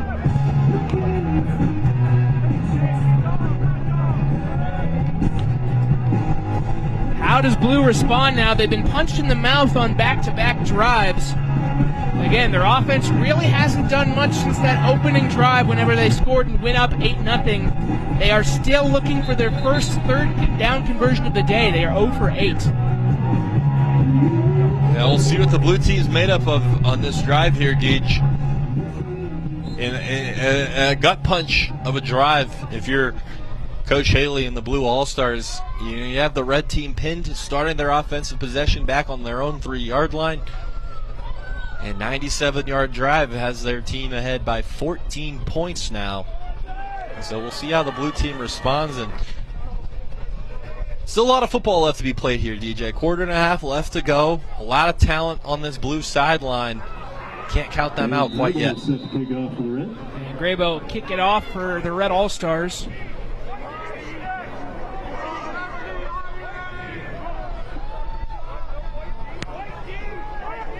Boot sails toward the far sideline. Fielded, and he's got a hole on the right side. Good return. Troy Karst there getting the blue offense, good field position, and that's what you want. If you're Coach Haley there, get a little bit more of that momentum back on your sideline. Set your offense up with some good starting field position here. Blue needs the help that they can get right now, and good starting field position certainly is where it begins. You know, I wouldn't call this a must-score drive, DJ, but close to it. When you look how efficiently the Red offense has been able to move the ball the last few possessions, it seems like this could be considered a must-score drive if you're the Blue All-Stars. It's Irwin back into QB for this drive. He's going to float it up there on first down, and coming down with a heck of a catch, Carson Orr beats his defender, straight up mosses him. Big first down pickup for Blue. Well, Carson Orr showing why he was an all-state selection on the basketball court, using that big-bodied frame, boxing out that defender, able to make a great back shoulder catch, and a heck of a throw there. And just like that, Blue All-Stars into the red team territory. Was that the spark that Blue needed? We'll see. They're now on the 37-yard line. But they follow it up with a loss. They went back to Orr, this time on a run play, and Will Helms snuffed it out. Will Helms, he's actually headed to go play D1 football all the way out in Elon, North Carolina. Not too often that you see someone from the Treasure State making that kind of trek. Coming up with a big play in the clef. Out towards my neck of the woods, DJ, out towards the Carolinas. And Elon. The Elon Phoenix. It's 2nd and 13. They go back to the air and in through the hands and out. I think they're going to rule that one incomplete. Great hit there by Will Helms. Called his name on the last play. Making another good play there. Helmet right on the football. Clean hit. That's a textbook tackle there as we take a look back at our replay there. Helms getting that football dislodged and sets up a 3rd long now for the Blue All-Stars. And you almost figured, DJ, this might be 2-down territory here. Very well could be. 3rd and 13 with 5:05 left to go in quarter number 3.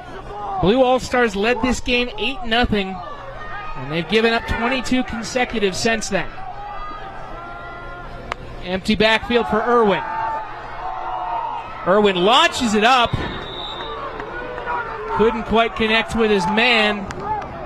Irwin's pass intended for Eli Perry's incomplete. Tried to get it up to Elijah Perry, fellow Sealy Swan product. Again, Perry selected to this game to replace an injured teammate in Colton Zermulin. And the two Blackhawks just couldn't quite make the connection on 3rd down. It's 4th. I'm not sure what Coach Haley's going to do on this play, if they're going to pooch, punt, or go for it. They've got to sort of protect formation. But I'd expect a pooch, but they're going to go. And he's rocked, and that's picked off. Defense got to him immediately, and coming down with the INT is LaPlante. Now LaPlante just reading the eyes there of Irwin, hanging in a safety position, and all he has to do is just catch the overthrown pass. As we take a look on our replay here, the ball just hanging up in the air, and all LaPlante has to do is trust his eyes and trust his hands. And there you go, an interception sent up the red team offense on their own 31. But all in all, I wouldn't say that was effectively a punt, because they are at getting some decent field position, but it's a punt with a good return, DJ. I mean, you still turn the ball over, but you're still forcing the red team to drive 70 yards. It does count as the first turnover of the game for either team. And Red's first play out of the INT is a nothing burger. They get stopped at the 30-yard line where they began the drive. Big possession here if you're the blue team defense. No question. Letting up a 97-yard touchdown drive the last time out on the field. And now you have to really do it with your backs against the wall. Trailing by 14, ticking inside 4 minutes to go in the third. You just don't know how many offensive possessions your team's going to get the rest of the way. Lords is the QB on this drive for the Red All-Stars. Takes the pitch. Rolls right, tosses it up into the air, and in and out of the hands of his intended target. That was Griffin Crowley. Yeah, if you're Crowley, that's one you're going to want to have back. Open down the sidelines, no one behind him. The defender was in front of him. All he has to do is make that catch and turn upfield. And we're looking at a 3-possession ball game. Blue team catching a break there. 3rd and long now. A big play here, probably the biggest play of the game, DJ, if from a blue team's perspective. Try and get off the field here and get your offense back out on the field. Red team 2 for their last 3 on 3rd down. This one's a 3rd and 10. Lords. He's flushed. Lords will run with it. He's got a little space. It's not quite enough to pick up the first down, but it is enough to make a decision. It'll be 4th and about 3.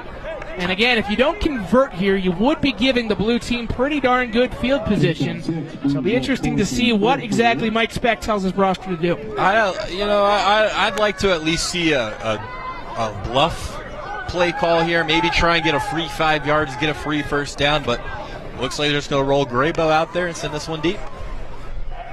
And there is the punt. And bounces, takes a good red bounce. Gets down past the 20-yard line.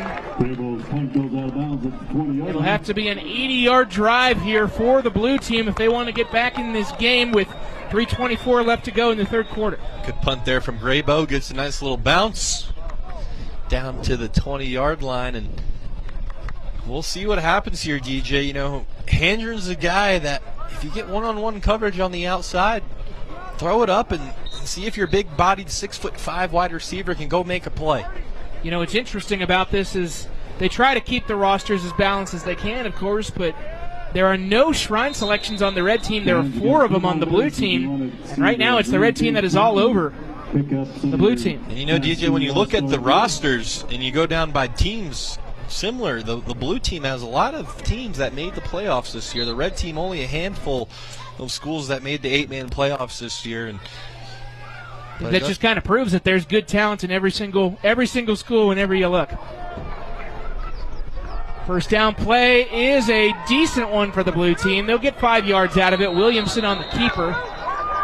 It's a drive starter, but still looking to get back to that explosiveness that they had on the last drive prior to the INT with that big pickup. You don't need to move with urgency on this drive, but you definitely need to move with a little bit of pace here as we took down inside of 3 minutes, DJ. Because if you're Coach Haley, you have to wonder how many more offensive possessions are we going to get in this ball game. Williamson with one man to his hip, and he pitches it to him. That's Skogas. And Skogas does pick up the first down, the Fairview product. Yeah, good play there. They've had some success with the speed option in this ball game with Williamson and Skogas.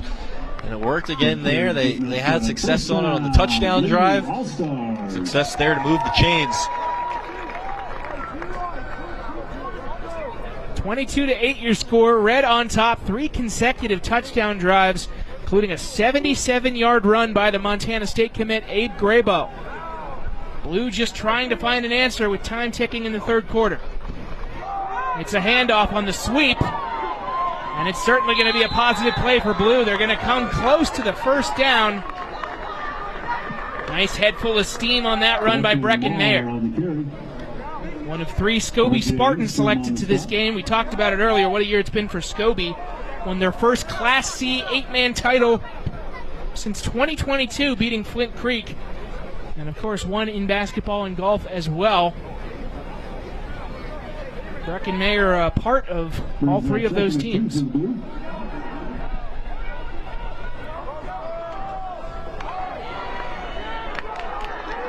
Swallowed up in the backfield. And a helmet actually comes off. Second sack of the day for the Red defense. Williamson on the keeper. Wyatt Doty on the stop. Good penetration there from Doty. We see it on our replay here. Not much going for the blue team in the backfield, and that's what's going to make life difficult here. If you become one-dimensional, allows the red team to really hone in and defensively. They're going to have to send in Forsyth's Brian Bidwill to quarterback now. Same rule as college. If your lid comes off, you got to sit out a play. And drops the ball, nearly fumbled away, just lands on it. It's still loose. I think they're going to say that he was down whenever he initially landed on it.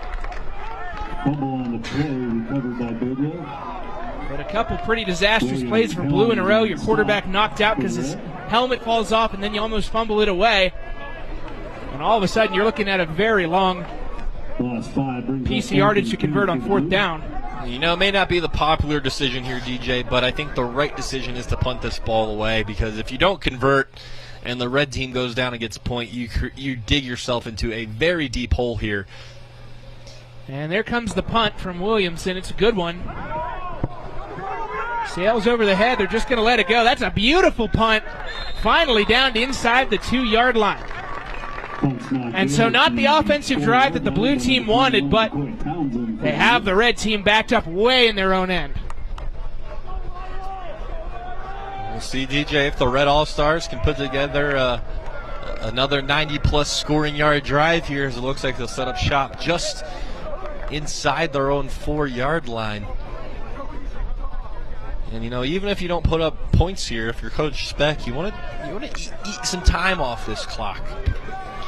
Cut into this time a little bit, as we're going to be about 15 minutes and 22 seconds the rest of the way in this ball game. And so you want to mitigate how many offensive possessions this blue offense has. And it starts on this drive here. Lord's the quarterback. Drops the ball initially, but it bounces back into his hands. And he just kind of has to hold onto it. They're still dancing to try to bring him down. They finally hear the whistle. And all that for no gain. Final couple seconds ticking away here in the third quarter. It's the red team jumping all out in front of blue, 22-8. Still 15 minutes to play left in the Clev. We'll be back with the final quarter right here on SWX.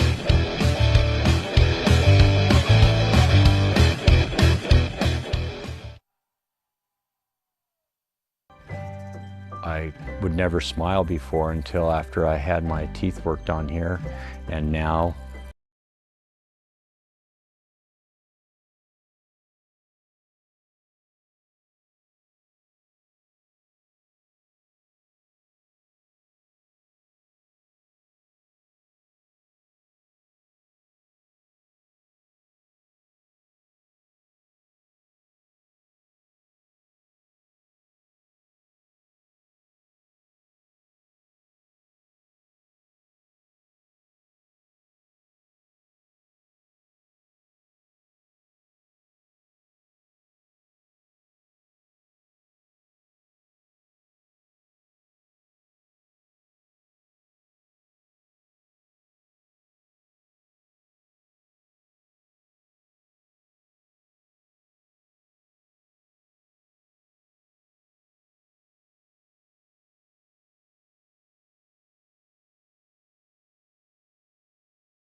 Barbecue. Back in the fourth quarter here in the Clev. And the red team with the ball deep in their own end. First play of the fourth quarter was for a short gain. It'll set up 3rd and maybe 6 to go. But it's all off of a great punt off the foot of Duke Williamson there at the end of the third quarter. And if you're able to get the red offense off the field, you certainly feel good if you're the blue team down by multiple scores. 3rd and 6. Lords will keep, and Lords is wrapped up. He's not going to be close to the first down, and pinned this deep in their own end on the 10-yard line, you figure Red will punt. Yeah, and based on that play call there, you figure they're going to punt. It was a safe play call, kept the ball out of the air, kept the ball in your quarterback's hands, mitigated a chance of error. And the blue team getting a stop when they need to get a stop. Sets their offense up that should get some pretty good field position here, DJ.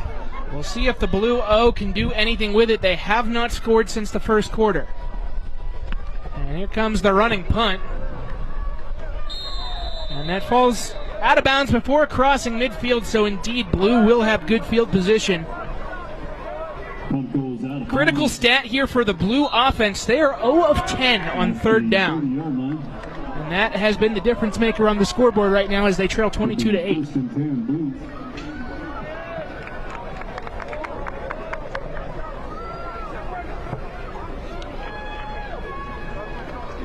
Blue team that features 4 different players set to play in the Shrine game here in Butte later this month. Keegan Skogas from Fairview, McCoy Townsend from Darby, Cooper Axman from Scobie, and Derek Brovold from Sealy Swan. Arrow has been stuck in the mud since the first quarter, trying to find a way to penetrate this red D. Well, the stage is set now, DJ. 1st and 10 from your own 30, down by 14 in a must-score drive. This is what you want if you're the Blue All-Stars, and this is what you want when you play high school football here, to be in these big-time All-Star games and a chance to make a statement in an All-Star game. But that false start, DJ, certainly not going to help. You saw the finger pointing there at the line of scrimmage before that ball was snapped, so there was movement. It was a false start, move them back 5 yards.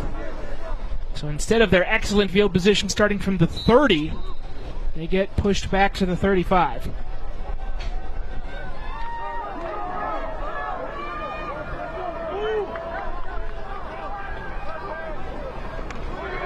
Sweep handoff.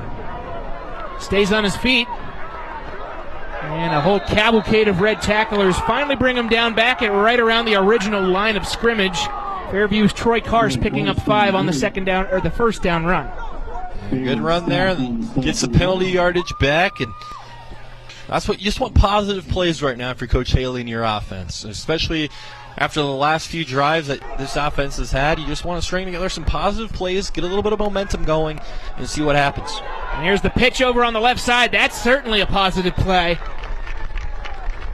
Just nice vision to dump it off to Chase Loading and pick up most of what they needed. And it'll be a manageable 3rd down coming in at 3rd and 3. And again, that critical stat. Blue is 0 for 10 on 3rd down so far in this game. A big chance for them right here. Good run there by Loading.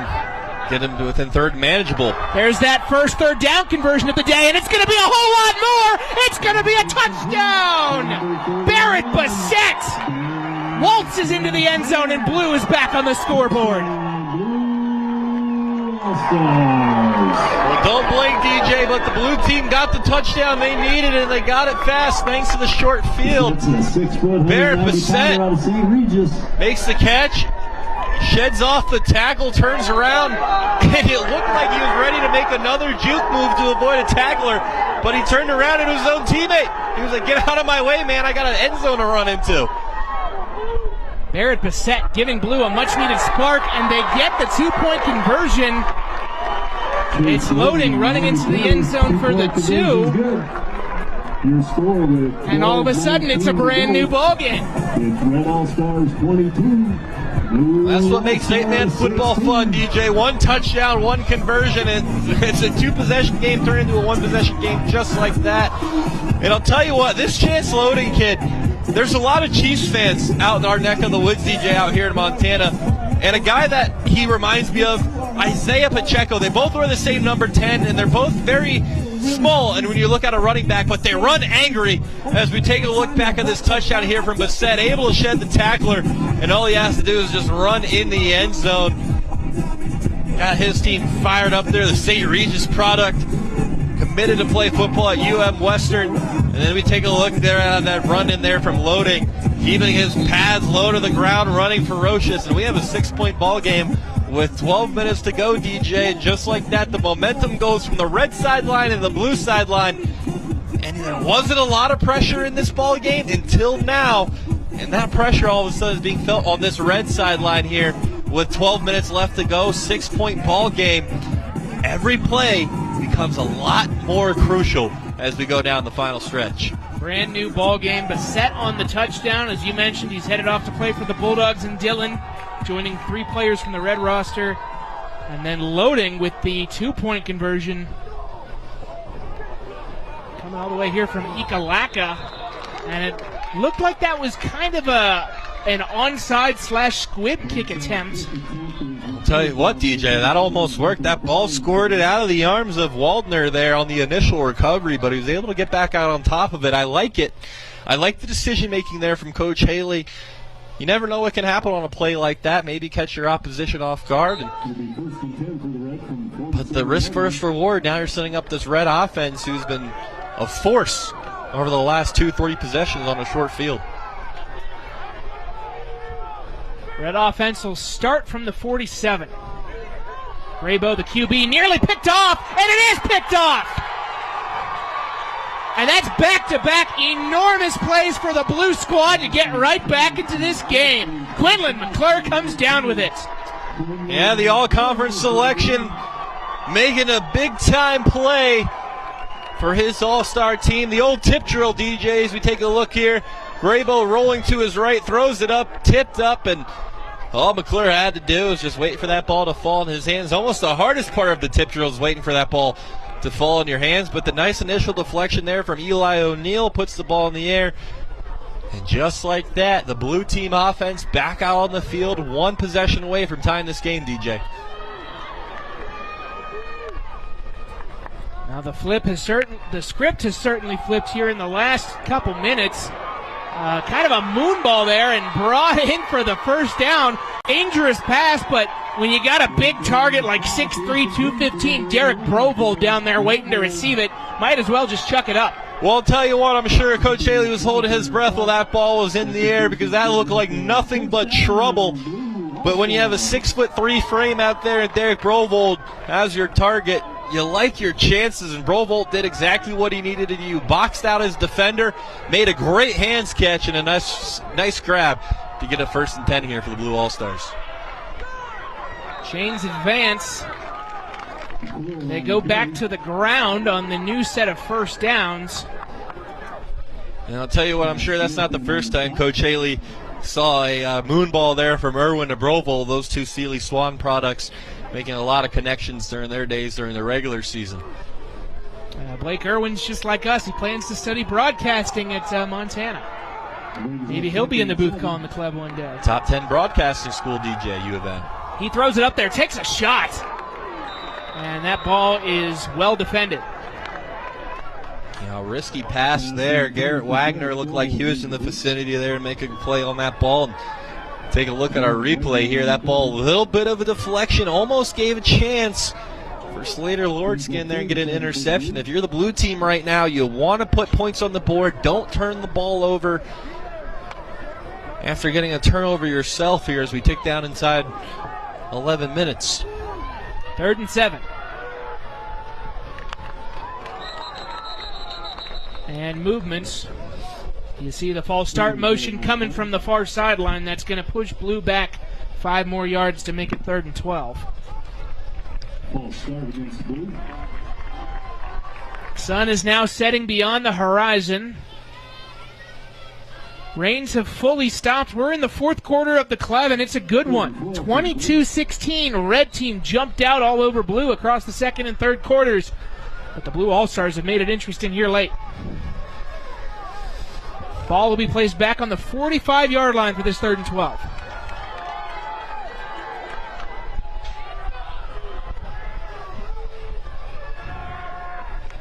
Six on the line of scrimmage. And they're going to shovel it over to the man on the left. Brovold picks up a good piece of yardage. It's not going to be enough to get the first down, but it will make 4th down manageable. should they elect to go for it, and it seems almost certain that they will. Yeah, good play call there. Get the ball in one of your playmakers' hands and Brovold. Let him see what he can do. Picks up about 10 yards on that play, and I wouldn't mind seeing them go back to that play. A critical 4th and 5. Empty backfield. Irwin fires across the middle. It's Brovold again. You said it, Dom. Big Derek Brovold picks up the first down. Hard to miss a guy that's 6'3", 215 pounds, and I'll tell you what, Irwin didn't miss him on that play. Brovold going right across the sticks, makes himself a big target for his quarterback, makes the catch and rumbles his way up midfield or up the field. And Blue team now inside the 30, inside 10 minutes. Can you ask for much more in an all-star game, DJ? You really can't. Blue trying to make a late statement here. Trouble for Irwin, and he just has to throw it away. And that's a good play by Irwin there. I thought he was outside of the pocket. They threw the flag, so it could be an intentional grounding. They threw it right next to Irwin. And that is indeed the call. So back him up and take a down off the board. 4th penalty of the game on Blue.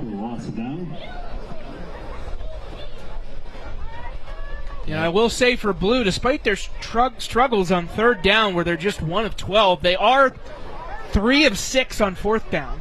Yeah, that's kept them in this game. You know, DJ, I'm not sure if they're going to pick this flag up or not. Because it looks like Coach Haley's wondering the same thing we are up here. It looked like Irwin was outside of the tackle boxes when he made the decision to throw the ball away, but it doesn't seem like the referees are going to agree. Tough break for Blue, who now faces 2nd and 23 after a huge 4th down conversion. Well, this is where I think Handren can be a big player here if you're the Blue offense. 2nd down and 23 to go. You need chunk yards and you need them fast, and we have a timeout on the field. And Blue is going to call a timeout. Blue All-Stars.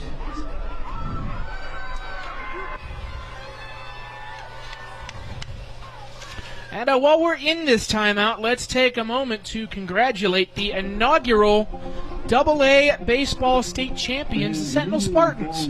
Game that I actually got to film in person here in Butte over at Three Legends Stadium. Game that went late into the night. Weather, multiple delays. We'll show you some of the highlights here. And what a ball game that was, DJ. You know, I covered Gallatin for most of this year, and you know, it seemed like they were the freight train that was going to win state. And congratulations to Sentinel. Props to Sentinel, especially too. You interviewed one of the players on their team, and you know they said they got laughed at one of their prep That was rallies. him right there, Stellan Ridley. And that should never be the case. No, I'll tell you. You want to talk about the ultimate comeback, ultimate in-your-face moment. That's what the Sentinel Spartans baseball team did this season. So congratulations to them on a phenomenal season. And thank you, Stellan Ridley, for giving me the most honest interview I've ever had in my broadcast career. That's what we want, DJ. We just want honest, raw answers sometimes. You know, tell us how you really feel. 2nd down play doesn't do much for Blue. Forced out at the original line of scrimmage. It's going to be 3rd and 23, a whole lot of yards to pick up. And time's starting to become a factor here. There's still 9 minutes left, but it's been a low-scoring game. Every play's going to matter. Yeah, I'd like to see Handren on the outside here, but I'm not sure I even see him on the field here, DJ. Irwin does the swing pass, and good tackle. And Carson Orr almost slipped out of that tackle. But a good tackle there on the outside brings up a 4th down and long. That's one of those keep it in front of you type of tackles, and mission accomplished. They got a bunch of yards, but still, it's going to be 4th and a mile, 4th and 13. Irwin with a fire and into a tight spot. Doesn't matter if he caught it or not because it's short of the line to gain. It's a turnover on downs. Yeah, great read there by Garrett Wagner to come out of his break and get a hand in there, break that pass up. Even though it was completed, I'm not sure it would have been enough for the 1st down. But still a great read by by Wagner there to get his hands in that. Almost picked that ball off. And turn the blue team offense over. And now a chance for the Red All-Stars here to really put their foot on the throat of the Blue All-Stars here with the touchdown drive. A positive first play out of the turnover on down, spinning around for the first down.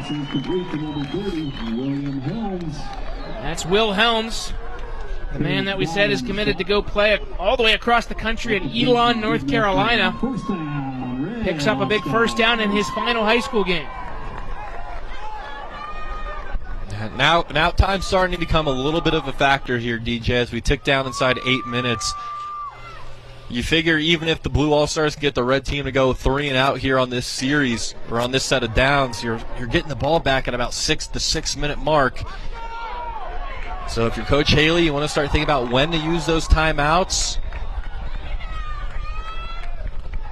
The red team continuing to take chunk plays. Nice chunk play there, 4 or 5 yards on first down. That's what you want if you're Coach Speck. Positive plays.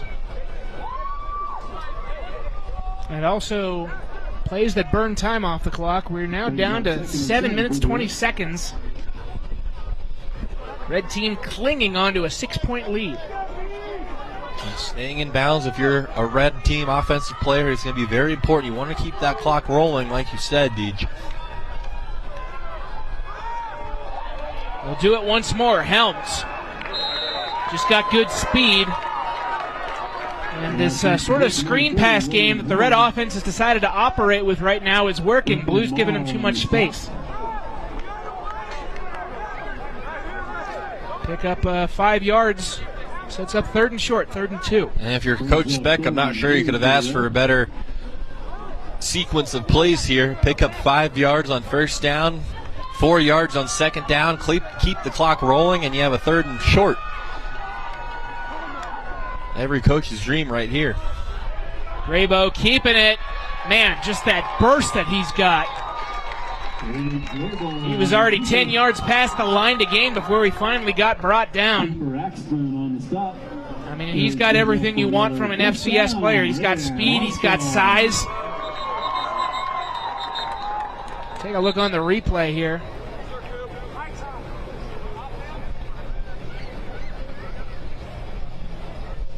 Well, that's not what you want to see, is holding his helmet down on the field as trainers come to chat with him.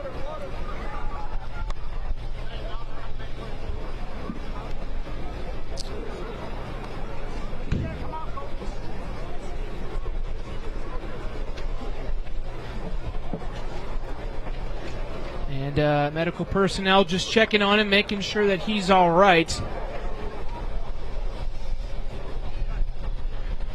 Take a look at our officials here for the Bob Cleverley game. It's a Missoula-based group. Wayne Wade, James Compton, Cordy Pace, Paul Drewweiston, and Eric Obergowicz making up our officials team.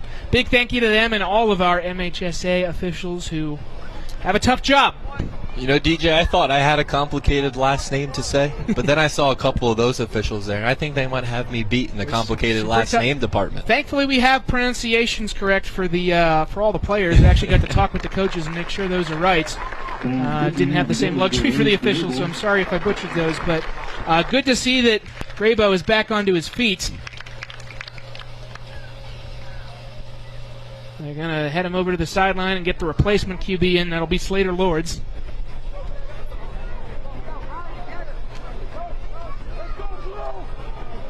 Graybo, who has been sensational in this game, had a huge 3rd down pickup deep in the red zone end, and then followed that up immediately with both a 77-yard touchdown run and the 2-point conversion. Well, we'll see what Slater Lords can do here, DJ. I wouldn't say he's coming in cold because of the platoon swaps we've seen from the rosters, but sitting on the sidelines for much of the second half. Big possession here. We'll see if Coach Speck trusts the ball in his hands, and he does, swinging that out on the screen. William Helms has been the MVP of this drive. They keep on feeding it to him. It's been those quick little passes on the near sideline to Helms that have worked, and He picks up 9 yards on first down. Well, I'll tell you what, Helms is one of the few guys on this roster that has a 5 next to his height, but you wouldn't guess it based on the way he's playing here tonight. He's only 5'10", 180 pounds, but he's running a lot bigger than that. And now that reception, that run, 3rd and short again. A chance to convert and kill some more time off this clock as we tick down inside 5 minutes. Lords with 1 rusher at his hip. I'd be surprised if this ball goes in the air, DJ. And they are going to keep it on the ground, as you said. Just try to continue to take time off that clock. That has to be the goal for the red team. Very short run on first down to make it 2nd and 8, but we are now inside of 5 minutes, and time absolutely a factor if you're the blue roster. You got to get off the field if you're this defense. Absolutely. And it won't be easy with how well this red offense has looked here in the second half. Whether it be in the swing screen game, up the middle, running the ball, it seems like everything has been working for the red offense here, but all it takes 4 stops if you're the blue team. All their timeouts at their disposal. Red churning clock. And stoppage before the play. I don't know if it was a false start or an offside. Yeah, it looked like someone was trying to get a jump there. Chase Loading was coming in hot from the left side. And he must have got caught before that ball was snapped. That'll move him ahead 5 yards. It seemed like Loading was just 1 step ahead of the snap. He almost timed it perfectly because all of a sudden, DJ, I'm not sure if you saw it, you just see a blue missile coming out of the defensive secondary towards the line of scrimmage. And I think Loading was just 1 step too eager ahead of the snap. Clock continues to roll after that penalty. Now inside of 4 minutes. It's a 6-point edge for the red team. Red, who has not won this game since 2022.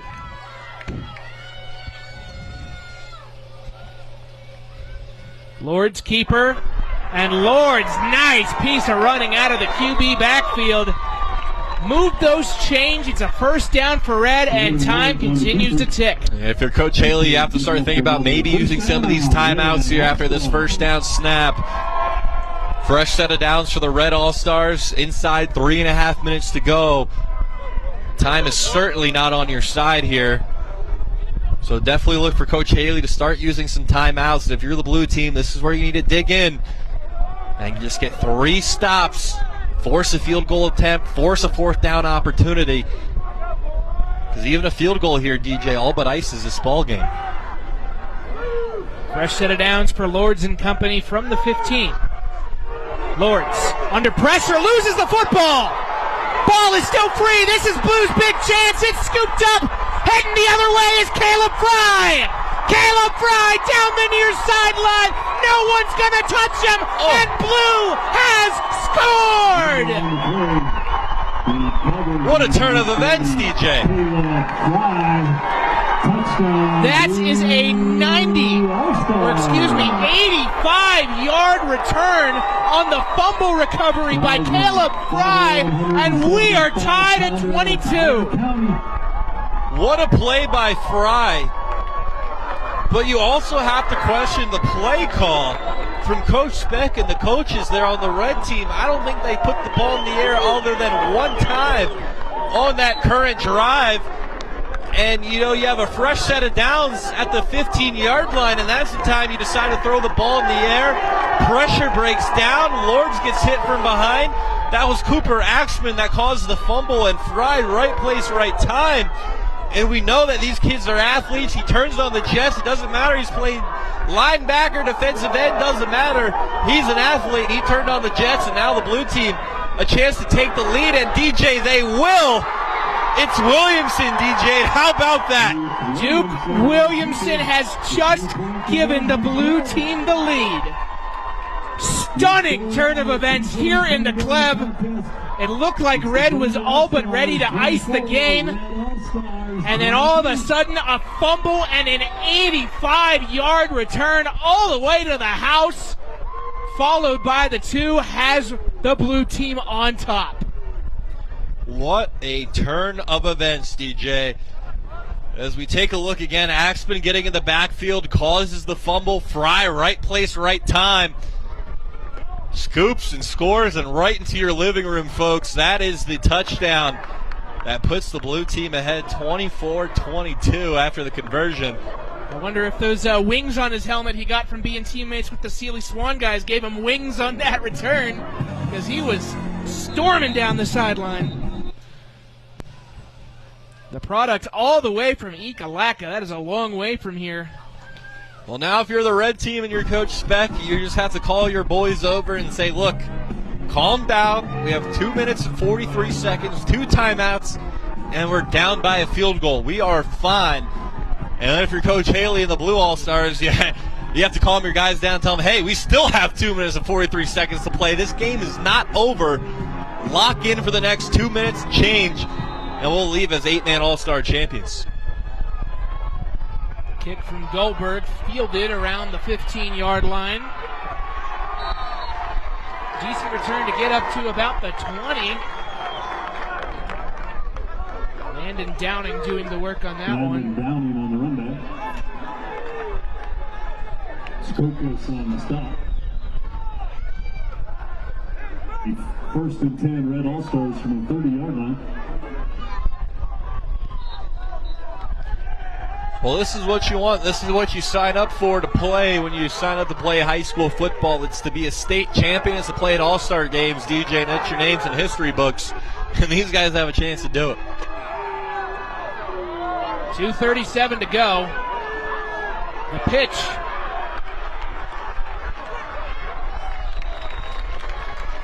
You know, DJ, that's Lords again out there at quarterback. I wonder if we'll see any more Grabo. You see he's still got his helmet. Left. His helmet is off on the sideline. He's talking with some teammates, but it's Lords in again. That was Ennis's Wyatt Doty on the pickup. Becker in on that stop. Red team Slater going fast. Back I like to work it. Quick. Here comes the bomb, and that's well over the head of anyone. But I like attacking on 2nd and short. Give yourself an opportunity to take the defense off guard, and now you got 2 plays to convert 2 yards. I like that. I like the tempo that they went with after that first down. Maybe catch the defense sleeping a little bit. Good time to use that deep shot, like you said. You have 2 downs to get a yard here. Time is still not a factor if you're the red team. Only down a field goal. Still 2 timeouts. 3rd and 2. We'll do the pitch again. And it's going to work. Good blocking. And Doty picks up the first down. Fresh set of downs for the red team as they convert on 3rd. And some urgency now as we get ready to reach the 2-minute mark. That was a good, you mentioned the blocking on that play there, DJ. That was a great crackback block there by William Helms. Able to spring that run early. And we have reached the 2-minute warning here, and these fans are pumped. We're in for a thrilling ending here at Bob Greenfield in the 42nd edition of the Cleb. In the meantime, I'll tell you what, DJ, they're playing my go-to karaoke song, a little bit of Ice Ice Baby. For the 4th straight year, SWX is live with 3-on-3 hoop action from Missoula. Action starts at 2 o'clock Sunday, June 14th on SWX. Flag Day. Go out and watch 3-on-3 hoops out in Zootown. I'll tell you what, that Garden City Classic's a lot of fun because, you know, you have 3-on-3 teams where, you know, it's just some people want to play some basketball, but then you also have some 3-on-3 teams where it's guys that are back home visiting family that used to be former D1, D2, D3 college hoopers. That definitely brings some talent to those 3-on-3 tournaments. No question. It's a fresh set of downs for the red team after the conversion by Doty. And they're right back to work with a 4 to 5 yard pickup on 1st. They're just shy of midfield. We're inside the 2-minute warning. They have all 3 timeouts. And we are down to 1 minute and 45. Lords is going to launch, and Lords is not going to hit his man. They want a pass interference call. Flag comes in very late.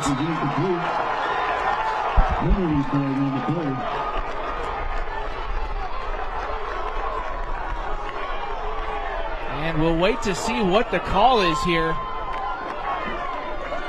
If it's 15 free yards for Red, that is certainly a game changer.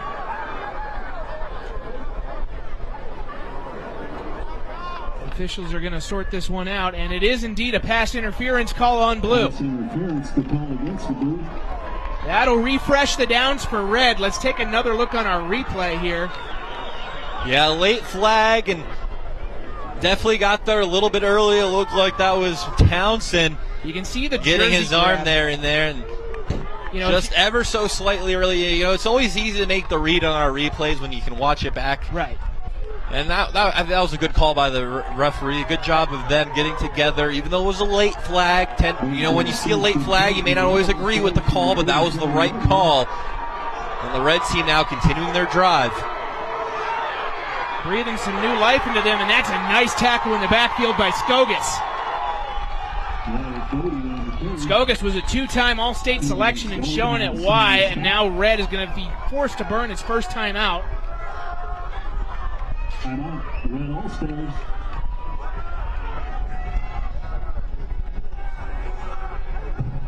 Take another look. Skogas has made some excellent plays all night. There's a reason he's going to be going to play for Dickinson State across the border and also play in the Shrine game here in Butte later this month.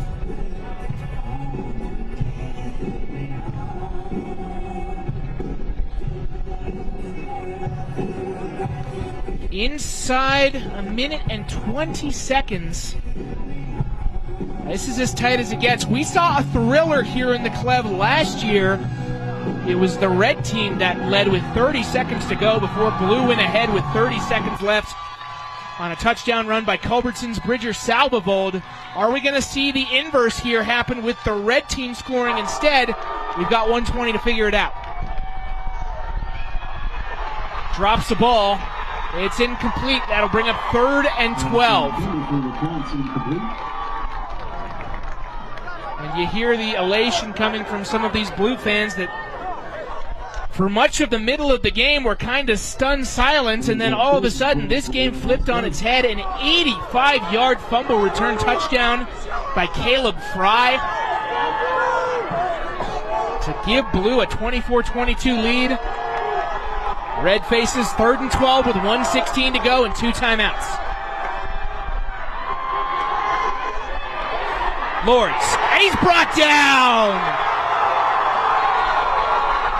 Sacked in the backfield, and isn't that poetic? It's Elijah Perry doing it.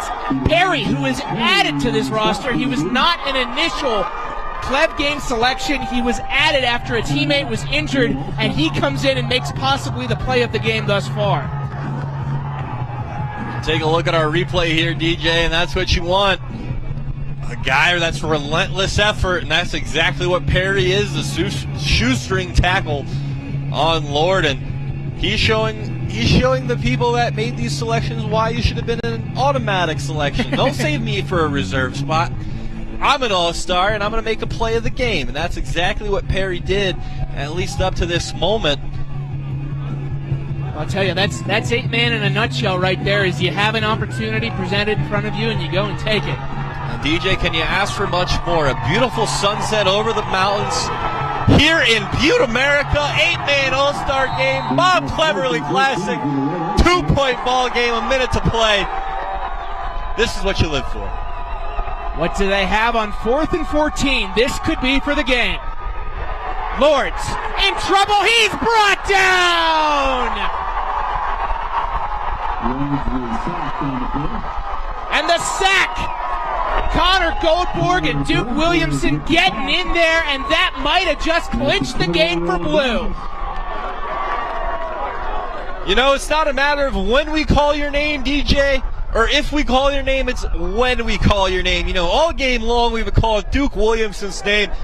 Haven't made a mention of Connor Goldberg until now, and he makes the play of the game, the sack on Lords.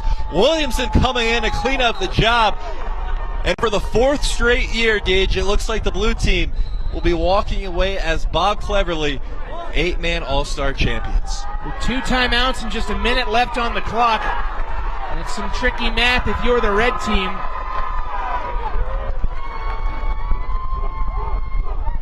Blues just going to try to burn off some time. Takes a knee. Here comes the first knee. The arms are going up in the air on that blue sideline. Here comes the second timeout from Red. You're starting to feel it now. If you're the Red team, the only hope you really have is for Mother Nature to start pouring rain and hopefully make that ball a little bit slick and maybe have a fumble on the exchange. But hell, if you're the blue team here, it's just dotting your I's and crossing your T's. Take the snap, take a knee. You're going to be 8-man All-Star champions again. And if you were to ask the Blue All-Stars and Coach Haley about 10 minutes ago, Deej, if they'd be confident that they'd win this game, they'd probably tell you no. Well, then about the 9 minutes and 50-second mark in, you have Cooper Fry running down the sidelines. Or, excuse me, Caleb Fry running down the sidelines with the touchdown that's ultimately going to be the deciding factor in this game. And if you're Coach Speck and the Red team coaches, I'm sure you're maybe going to question that play call a little bit there on the 15-yard line, deciding to put the ball in the air and throw the pass after the run was working so effectively on that drive. And that's the thing about sports, whether it be football, baseball, basketball, all it takes is one play to make a difference. Second down and another knee. Quick one.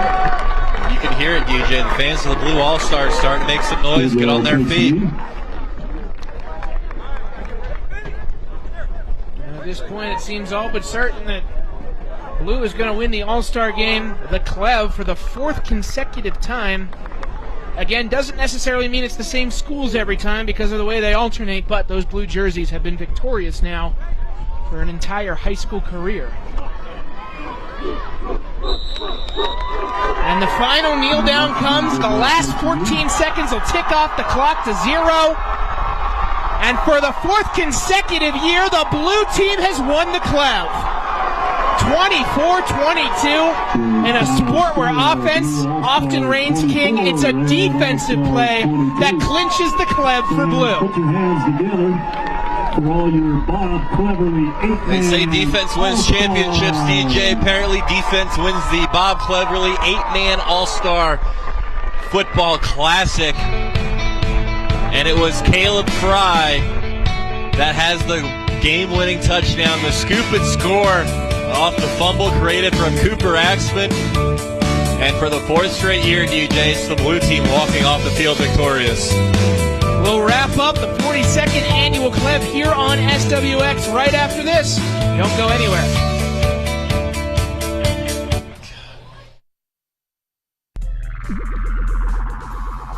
We've scanned the galaxy, and the best prices aren't on Mars. They're at Montana.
Design. The Clev comes to a close in classic fashion. The blue team wins at 24-22 for their 4th straight victory over the red 8-man All-Stars. What'd you see out there that you liked today, Dom? A whole lot of heart, DJ, and that's what you see anytime you watch an 8-man football game. You have guys that are playing quarterback, safety, linebacker, kicker, all the positions, you name it. And a prime example of that is Duke Williamson. We were calling his name pretty much, it felt like the entire game in this one, and ultimately it came down to defense. 8-man football, offense usually reigns supreme, but in this one here tonight, it was defense. And it was a tandem of Cooper Axum creating the fumble and Caleb Fry, the scoop and score, ultimately leading to the blue team's victory here tonight. Your final score, blue 24, red 22. That'll do it from Bob Greenfield here in Butte for the 42nd edition of the Clev. A big thank you to our entire SWX production crew. You see them all listed there. Shout out to our producer, Dave Norman, and our executive producer, Bill Heiselman, for all the great work they do with SWX. For my broadcast partner, Dominic Del Video, I'm DJ Bauer. Thank you so much for watching on SWX. We'll catch you next time.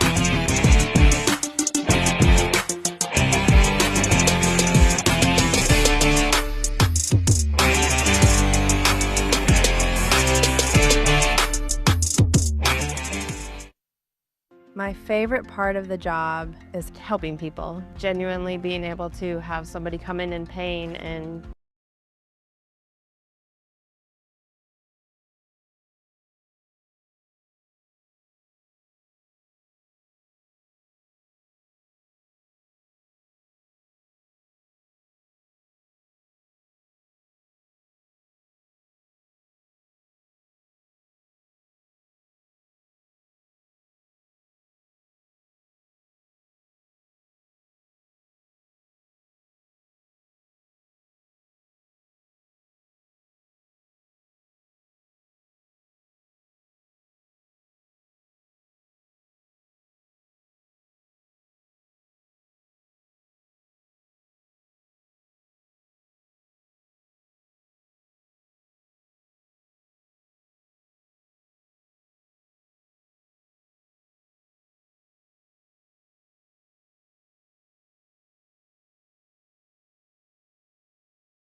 in progress. And one would tie off and one would come out, then another would come out, and our daughter, we had her sent out first, and then our 2 sons. But the guys were really brave for doing what they did.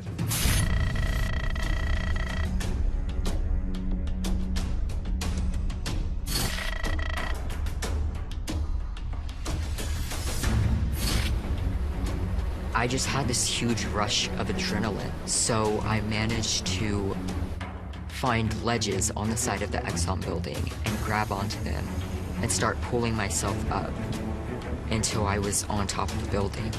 And it was still stormy.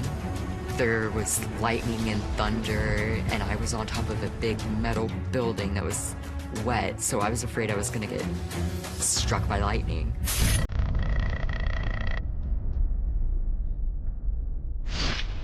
And it wasn't long that we were sitting up there that one of the guys said, "Deborah, there is a lady here named Angela, and she's not strong enough to get on the roof. She's in stage 4 cancer." And I said, "We're going to get you on that roof, on top of this roof." And she said, "Oh, honey, just let me go. I'm not strong enough." to get up on top of that roof. I said, we're going to get you up here. We get Angela up on top of the roof, and I'll admit, bless her heart, she you could tell that she was weak. It was no time that we see somebody on top of the Exxon station. Across from me, way off in the distance, there was a building with 4 people on it. And this woman kept waving at me, and I didn't know who she was. I was confused. I was looking around like, me? Do you know me?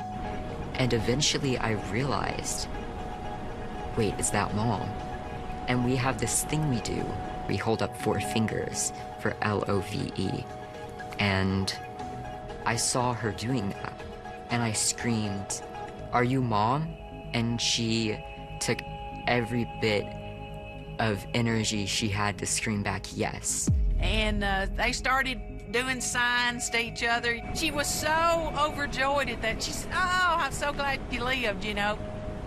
One of the guys said, Deborah, how are we going to get down from here? I said, well, God's going to send us a helicopter. A helicopter?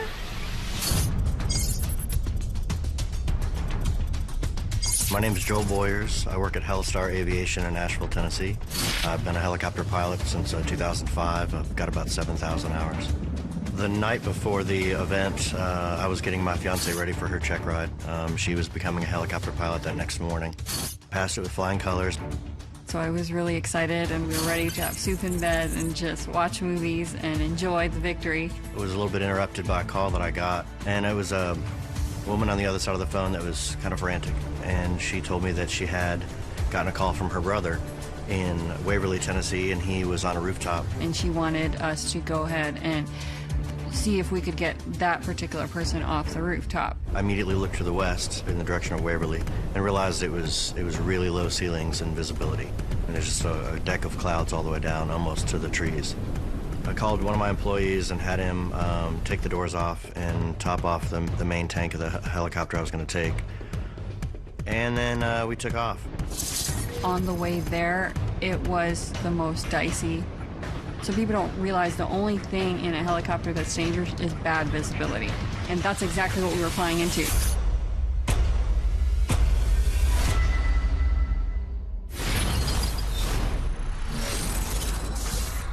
Closed captioning provided by Chevy drivers need a truck that shows up the same way they do.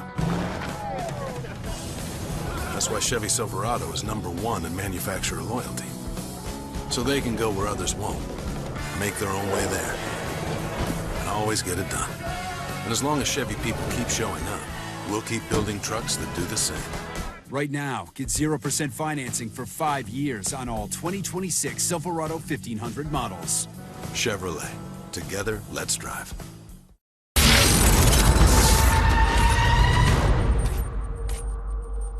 Little word to the wise. Walmart's 500 million items means that every day can feel like a vacay. Even a staycay. Even a staycay. Even a staycay. Hey, get your own line, Fred. You can lounge in style. The roast posay coming your way. You can play games. Sorry. Who's that guy? Cool guy. Loves all our Walmart stuff. Just won't leave. Wait, this is all Walmart. Who knew? Are those my swim trunks? Yes, Bob, they are. Sorry, Bob. Febreze. What does coming home to the delightful scents of Febreze plugs feel like? Like the best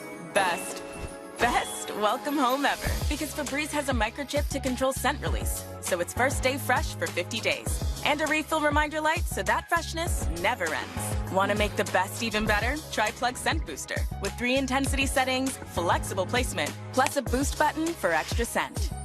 And extra welcome home. Breathe happy, Febreze, la la la la la.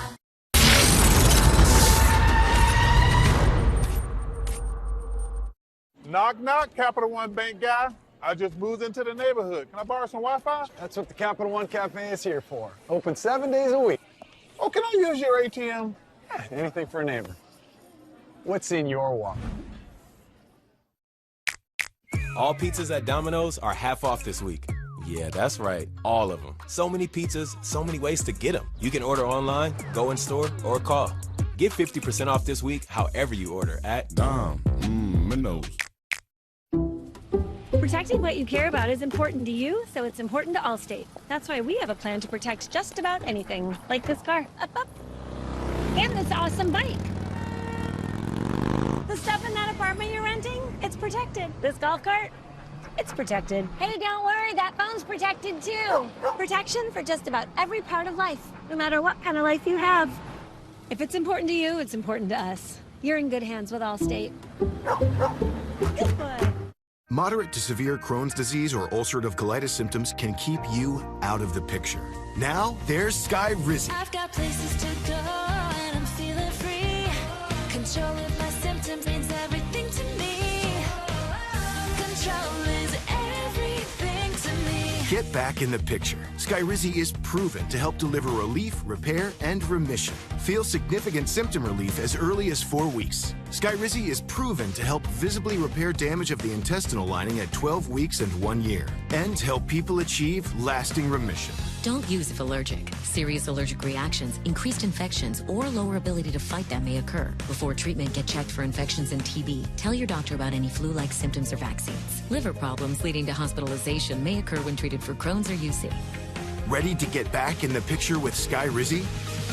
Control is everything to me. Ask your doctor about the #1 prescribed biologic in Crohn's and UC combined.